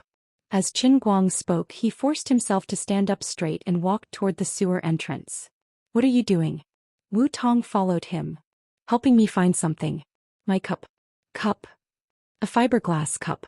Wu Tong was anxious. Look at the time. Why do you still care about the cup? Qin Guang rolled his eyes. You don't understand. I can't explain it to you. This cup is my favorite. About 2 minutes later, Wu Tong finally understood what Qin Guang meant. She put the heavenly holy grail into the sports bag in front of his chest with a strange expression. She couldn't bear to look at the glossy and colorful picture on the cup. She didn't expect Qin Guang's favorite cup to be this kind of cup. But she didn't know what happened. The most important part of the beautiful picture was foggy. She thought it was dust, but she couldn't wipe it off even after rubbing it with her fingers several times. Even if you like to look at these, you should at least look at domestic ones. What's so good about black ones? And the hairstyle is so terrible. It's even an afro. So ugly. Wu Tong pulled the zipper of her bag and rolled her eyes at him. Qin Guang thought to himself, thank God Liuli had disconnected at this time. Otherwise, if she heard Wu Tong's complaints, would she give her a super hypnosis? Next time he should choose a fireproof cover. It was a little embarrassing for it to be burned. There was another thing that Qin Guang was particularly concerned about. Up until now, the heavenly Holy Grail hadn't sent him a notification telling him that the punishment realm had ended. It didn't seem to be over yet. Also, why did his chest feel so hot? That didn't make sense. There clearly wasn't any heat at the start. Why did it suddenly heat up? Does it mean that my heavenly Holy Grail has a self-heating function? All of a sudden it seemed to have become so lofty. It could swallow grenades and eat bombs when entering, and it could heat up its own coffee when retreating. Little did Qin Guang know that the moment he pulled up the zipper of his bag, the heavenly Holy Grail flashed 7 times in a row. It was the same as when he raced over 100 meters and killed a pigeon. The two of them curled up in the sewers and waited for about 10 minutes. Finally, the cover above their heads was lifted and the Special Forces soldiers entered one by one. They saw Qin Guang and Wu Tong sitting together. In an instant, several black muzzles were aimed at Qin Guang. Without any hesitation, Wu Tong stood before Qin Guang and yelled, "What are you guys doing? The criminals have all been killed. This is the good citizen Qin Guang who acted bravely for a just cause. With his help, I killed the 7 criminals one after another. Qin Guang is seriously injured. Call an ambulance." When she said this, Wu Tong's face was a little red. However, the two of them had already agreed on it. Even though she knew that everyone would think that she was lying, she gritted her teeth and held on. What could be used to describe the feelings of these special forces? Simply put, it was 3 words. King dog. Normal people wouldn't believe a single word that Wu Tong said. Your good citizen is really everywhere. Did he come to the underground to act bravely for a just cause? Even if he was lying through his teeth, he still had to follow the basic rules. Later on, Wu Xian came and his colleagues from the Wenqing branch also came one after another. Wu Xian knew Qin Guang and so did the other people from the Wenqing branch. Qin Guang took out his wet student ID to prove his identity. No matter what, Wu Tong insisted that the 7 criminals died in her hands, and that Qin Guang had mysteriously appeared here.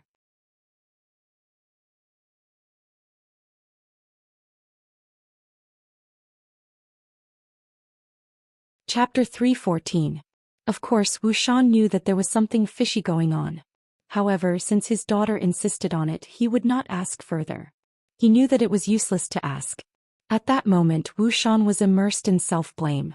Although Wu Tong had miraculously survived, Wu Xian could not forgive himself for making such a decision. Even though he knew that even if he was given another chance to choose, he probably wouldn't change his mind.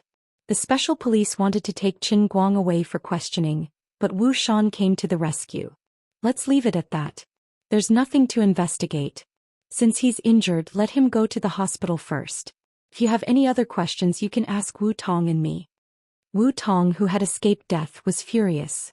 Although she felt embarrassed that she had falsely claimed the merit, when the truth was revealed, Qin Guang had almost been taken away to be interrogated even though he had not done anything. If others knew that it was Qin Guang who had killed 6 people, things would be even more troublesome. She held on to Qin Guang's hand tightly and protected his stretcher. She yelled at the special police captain, "Captain Go, what are you guys thinking? So many people know him. He was shot twice to cover me when I killed the criminals, and now you're telling me that you want to take him away? You won't even let him go to the hospital?" Captain Gu was also extremely embarrassed. However, since the father and daughter of the Wu family had made a decision, he could not continue to pester them. Thus he left dejectedly. Of course, he also had other things to do. He had won a great victory in the pursuit of Shurjio's group, but the other group had escaped. Now the special police system of the entire Wujing city was alarmed. Captain Gu and his team were still busy today. They would probably have to join in the overnight pursuit. As for the military, they had left as soon as the incident was over. The police would have to deal with the aftermath. Fortunately, the group of people who had bumped into Qin Guang in town did not come over. Otherwise, the fat police officer might have become one of the only 3 people who knew about the incident. However, he would find out about it later. By then he would probably only be a legend in his heart. Perhaps he would think that he was worthy of being the man that Captain Wu had taken a liking to. It was fine when he did not make a move, but when he did, it was like a clap of thunder. He first inquired about the situation, then silently rushed over and rescued the Wu team from a situation of certain death without a single injury. Relying on the fact that they were acquaintances and Wu Tong's superior, Chief Ding moved closer to Qin Guang. "Little Qin, how did a good citizen like you end up there?" Qin Guang knew that the bureau chief was just being curious. Of course, it could also be someone else's order. He rolled his eyes and said, "I don't know either."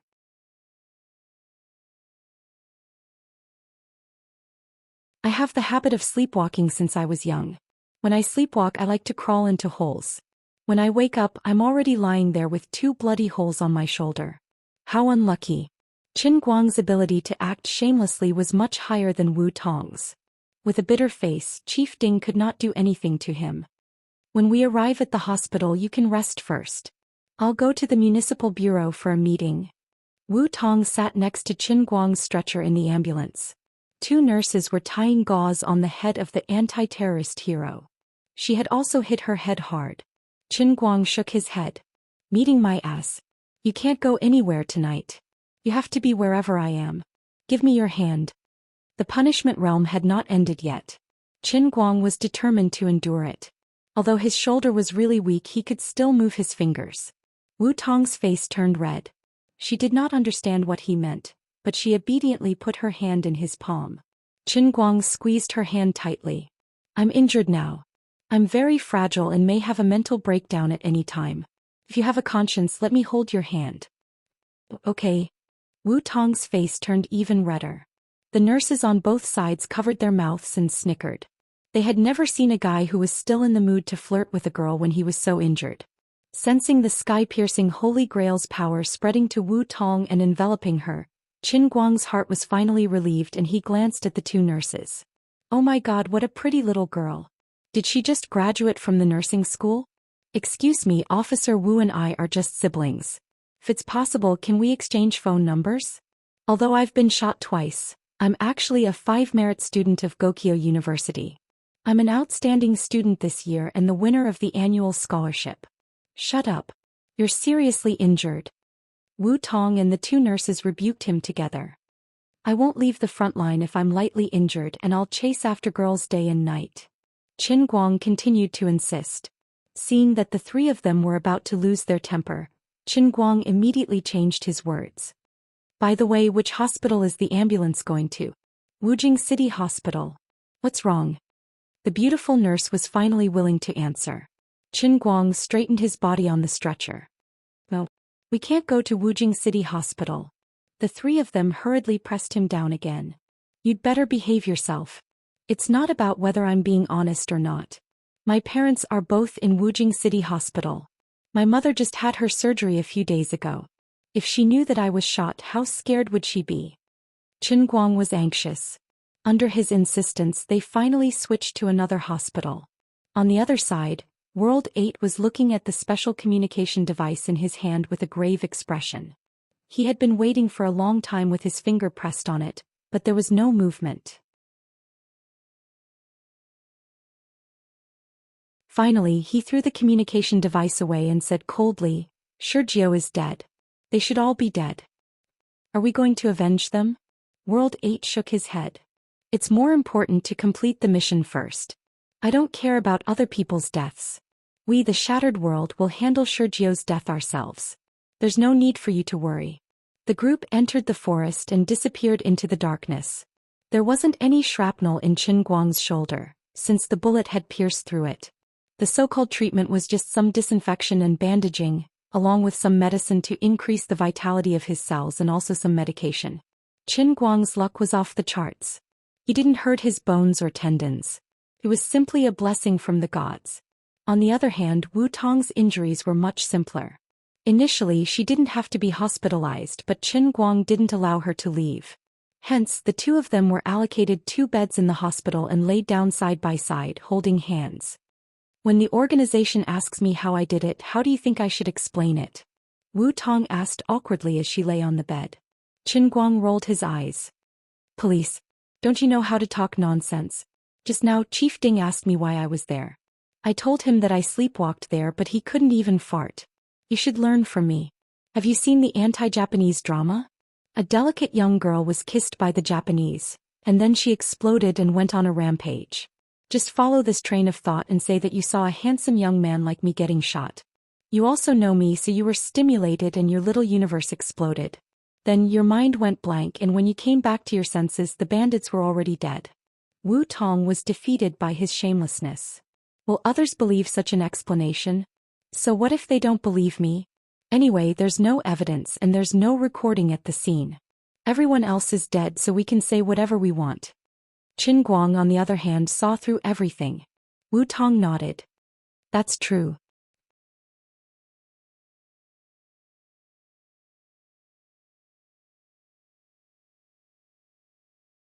Chapter 315. Then she stopped talking. It was not that she had nothing to say, But Qin Guang gradually became sleepy after taking the drug, so he didn't have any energy to speak. Wu Tong couldn't bear to disturb his rest, so she kept her words to herself. She tightened her grip on his palm. His palm was really warm. In fact, Qin Guang was seriously injured. Being shot in the shoulder was no joke. If it was an ordinary person, he would have screamed and died in pain. Thanks to those days in the Sea of Moment where he lost his arms and legs, Qin Guang's nerves were much stronger than those of ordinary people. When he was almost lying down, Qin Guang asked Wu Tong to help him call Sun Xiaoxuan. He said that after he left, he met a friend he met when he was racing in Xianxia, so he took him out for a drink and wouldn't come back tonight. Although this kind of lie was not credible, Qin Guang sounded energetic, so Sun Xiaoxuan, Lin Jingwei and others couldn't do anything to him. During the treatment, Qin Guang pretended to be like Guan Gong and didn't need anesthesia. But the hospital decisively gave him 2 injections of strong analgesics on both sides of his shoulders, so he fell asleep completely. But before he fell asleep, he stared into Wu Tong's eyes. No matter what. Absolutely. Don't let go of my hand. Don't let go even if the sky falls. Remember this well. Damn it, I told you 10,000 times not to use analgesics, but you lied to me that it was just antibiotics. What a fraud. The punishment world had not ended yet, and he might have to wait until 12 o'clock. If she let go and he failed, it would be a big problem. Wu Tong saw his red eyes and looked like he was going to eat someone, so she quickly comforted him. No. Absolutely not. You can rest assured and sleep. Swear. Otherwise, I won't sleep even if there are needles on my eyelids. I swear. Absolutely not. The next second, Qin Guang fell asleep. The anesthesia was really unreasonable. Wu Tong looked at him in a daze. Unconsciously, her eyes and face turned red. Wu Tong refused to participate in the meeting.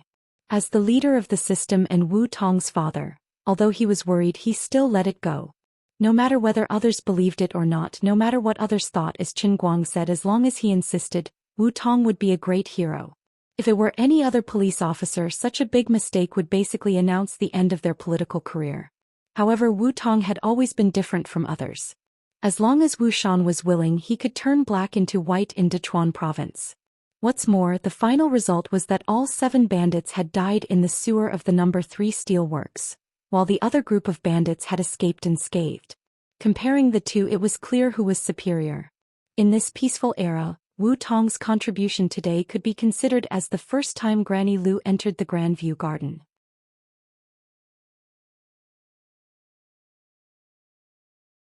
In the Wujing City Bureau's conference room, Wu Shan slammed the table.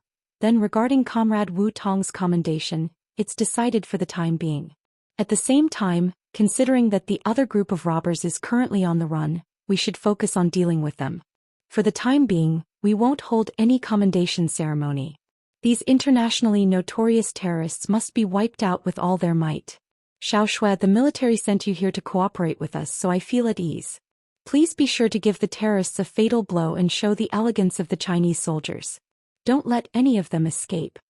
The young soldier called Xiao Shui grinned. Director Wu, don't worry. No matter how many of them come, they will all die. After saying that, the young soldier straightened his military cap, got up and quickly walked outside. In a few steps, he had disappeared without a trace. The other participants also gradually left, but Wu Shan wasn't in a hurry to leave. Someone next to him pulled him and said, Shui Lin has become more and more heroic in the past 2 years. He's quite like his father. Wu Shan smiled. It's just that he didn't think of a good name. A man with a woman's name is almost called an executioner in the international community, but he's still a white-faced young man. Hey old Wu, you don't understand. They aren't ordinary soldiers. What they want is this kind of deceptive appearance. They pretend to be a white-collar worker who can defend against them. That's true. Wu Shan nodded. On the other side, Bureau Chief Ding of Wenqing Branch grinned and rushed forward excitedly. Shui Lin is powerful, but like father, like daughter. Comrade Wu Tong has always dared to fight. This time, I didn't expect that she would deliberately pretend to be weak and go deep into the tiger's den. She could actually catch all 7 bandits in one fell swoop by herself. Wu Shan paused and his expression stiffened. He looked at Bureau Chief Ding for a long time, and after a long while he finally said, I got someone to check the car in your branch. Didn't you check it? Bureau Chief Ding looked confused. He really didn't have time to check the broken car. What's wrong? Another city bureau leader couldn't stand it anymore and came up to Bureau Chief Ding. Didn't your branch allocate funds to buy a new car last year?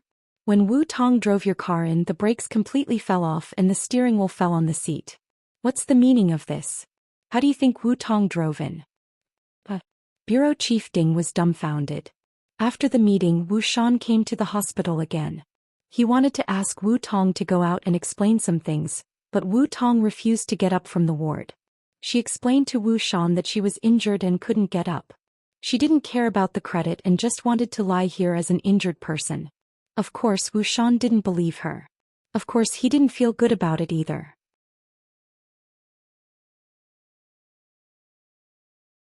He pulled a chair over and sat beside her. He grabbed Wu Tong's other hand and held it in for a long time. Wu Tong, I'm sorry. Wu Tong didn't understand why he would suddenly say sorry to her, and she pulled her hand back. Why are you saying sorry for nothing? It's nothing. I suddenly thought of something in the past. Wu Xian was silent. There's a bomb in the helicopter, right? Wu Tong suddenly asked. Wu Xian was stunned and he nodded with a bitter smile. Yes. From a police officer's perspective, I completely understand you and I agree with your decision. If I had a bomb in my arms, I would also be willing to die with them, Wu Tong said. Wu Xian's heart relaxed a little. From a daughter's perspective, I don't really understand, but I understand. Wu Xian's heart relaxed again. But don't say it anymore. Don't say it anymore. I'm sorry, I really don't have a choice. Wu Xian suddenly covered his face and choked with sobs. He knew what Wu Tong wanted to say.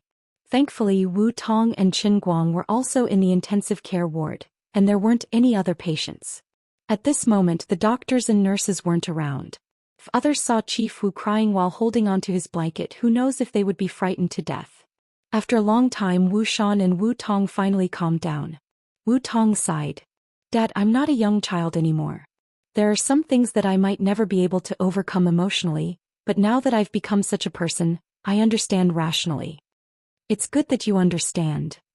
I also understand that the helicopter came so fast because someone didn't want you to arrive in time, right?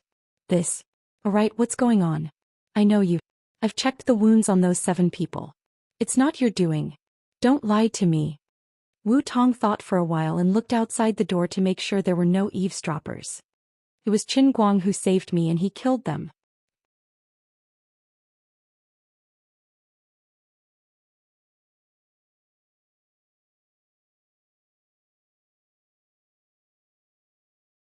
Chapter 316. How is that possible? I've investigated him. He's just an ordinary university student. But he's definitely skilled in killing people. You can't find anyone more accurate and ruthless than him in the army. You didn't look carefully at the wounds on those people's necks. Their throats were cut in an instant. The strength and angle were perfect. It's unbelievable. Wu Xian was shocked to hear Wu Tong admit that it was Qin Guang who did it. Wu Tong shushed him. Keep your voice down. Don't wake him up. He doesn't want me to tell anyone. My mind is in a mess. I don't know where he learned his skills. But that's not important. What's important is that he saved my life, right? Wu Xian grunted. That's right. I owe this kid a lot. If it wasn't for him, all right. If he doesn't want to say it himself, then you can keep it to yourself. Just remember that he saved your daughter's life. I can guarantee with my life that he's not an enemy spy. You haven't ascended to the throne yet. It's not worth it for others to invest in you. Don't think of me with your politician's mindset. I'm sleepy. I want sleep. You can go back. Wu Tong asked him to leave. As Wu Xian acknowledged, he took another glance at Qin Guang. When he saw Qin Guang holding hands with Wu Tong, his eyes instantly narrowed. However, he ultimately held it in and said, Why don't you take a shower first? Don't you want to smell your body when you sleep like this? Don't you feel uncomfortable? He wasn't wrong. Even now, Wu Tong and Qin Guang were covered in the stench of the sewers. They only disinfected their wounds and applied bandages. How could they have the time to care about other parts of their bodies? Wu Tong blushed. Go away. It's none of your business. Wu Xian's mouth twitched. He turned around and left. Wu Tong had a million reasons to be willful in front of him. Wu Xian thought that his daughter had grown up. She had the right to make her own decisions. If he wasn't Wu Shan with so many scars in his past, but someone else with the same status as him, his daughter wouldn't have the right to enjoy freedom. Political marriages are the final destination for the next generation of people like me, but this kind of thing will never happen to my daughter. She has already lost too much in her previous life. In the future I will give her all the freedom she wants. As a father, the most I can do is to give her some ideas and suggestions at some crucial moments. So, of course, Wu Shan also knew that with Wu Tong's character, if she really made a decision, then no one would be able to change it. When Wu Shan turned around and left, Wu Tong began to feel troubled. She tried to pull her hand out of Qin Guang's grasp, but the guy was still holding on to it tightly even though he was asleep. She recalled her vow from before. She had to keep her word and never pull her hand away.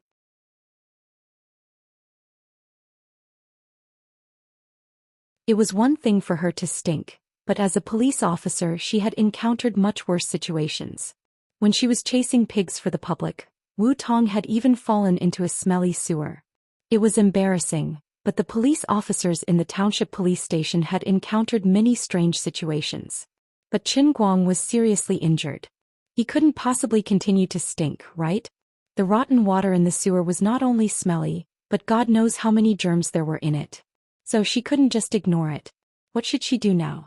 Wu Tong started to worry. Should she let the nurse wipe his body?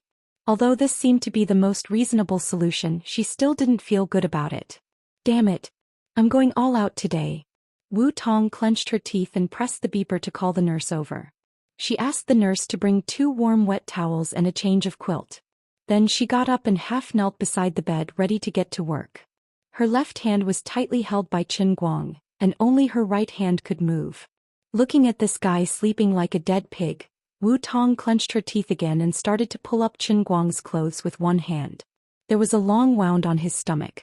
It had been treated before and was wrapped in bandages. His upper body had been changed into a patient's gown, so only the pants on his lower body were more difficult to deal with. Wu Tong spent a total of 15 minutes to strip this guy down to a pair of CK underwear. She had also wiped almost all the parts of his body that could be wiped.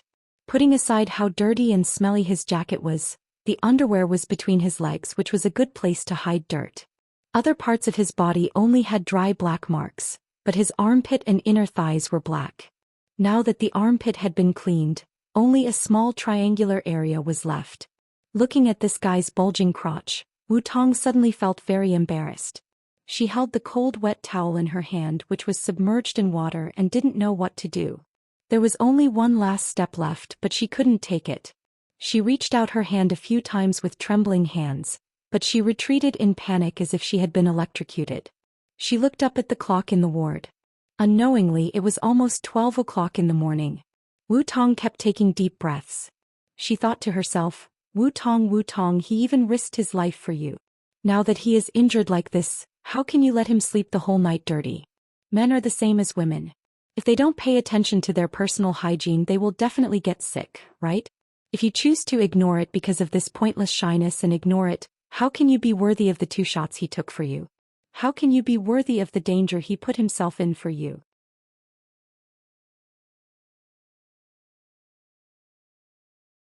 Although he did have some skills that ordinary people couldn't compare to, he was really on the verge of death when he fought with the other party and was pointed at the back of his head by Sergio. So I can't retreat. Anyway, he won't know anything after he injected me with anesthetics, right? Wu Tong bravely reached out her hand. Her fingertips hung on Qin Guang's CK underwear and began to pull it down. The most powerful persuader in the world was often oneself. What could be easier than convincing oneself? Finally, Qin Guang's underwear was pulled down. Wu Tong closed her eyes tightly and pulled her fingers down bit by bit. However, her left hand was firmly held by Qin Guang. This guy seemed to be a little too tall, so the underwear that her right hand was pulling seemed to never end. She opened her arms wider and wider, and Wu Tong's body, which was half kneeling on the bed, was also getting lower and lower. Why haven't you taken it off? Should I open my eyes and look? Is it meaningless for me to close my eyes like this now? Anyway, I have to open my eyes when I wipe him later, right? So Wu Tong opened her almond-shaped eyes. Strange, shouldn't I be looking at my right side? Why is my neck not listening to me and twisting to the left? Help. My head is out of control. Her head drooped weakly on Qin Guang's calf, and she stared straight ahead with her eyes wide open. There seemed to be a black hole devouring her will. At this moment the clock on the wall made a ticking sound, and the hour hand pointed to 12 o'clock. You're tuning in to the Zhou Xian's Legacy YouTube channel. Don't forget to subscribe and join us on this journey to catch the most captivating stories.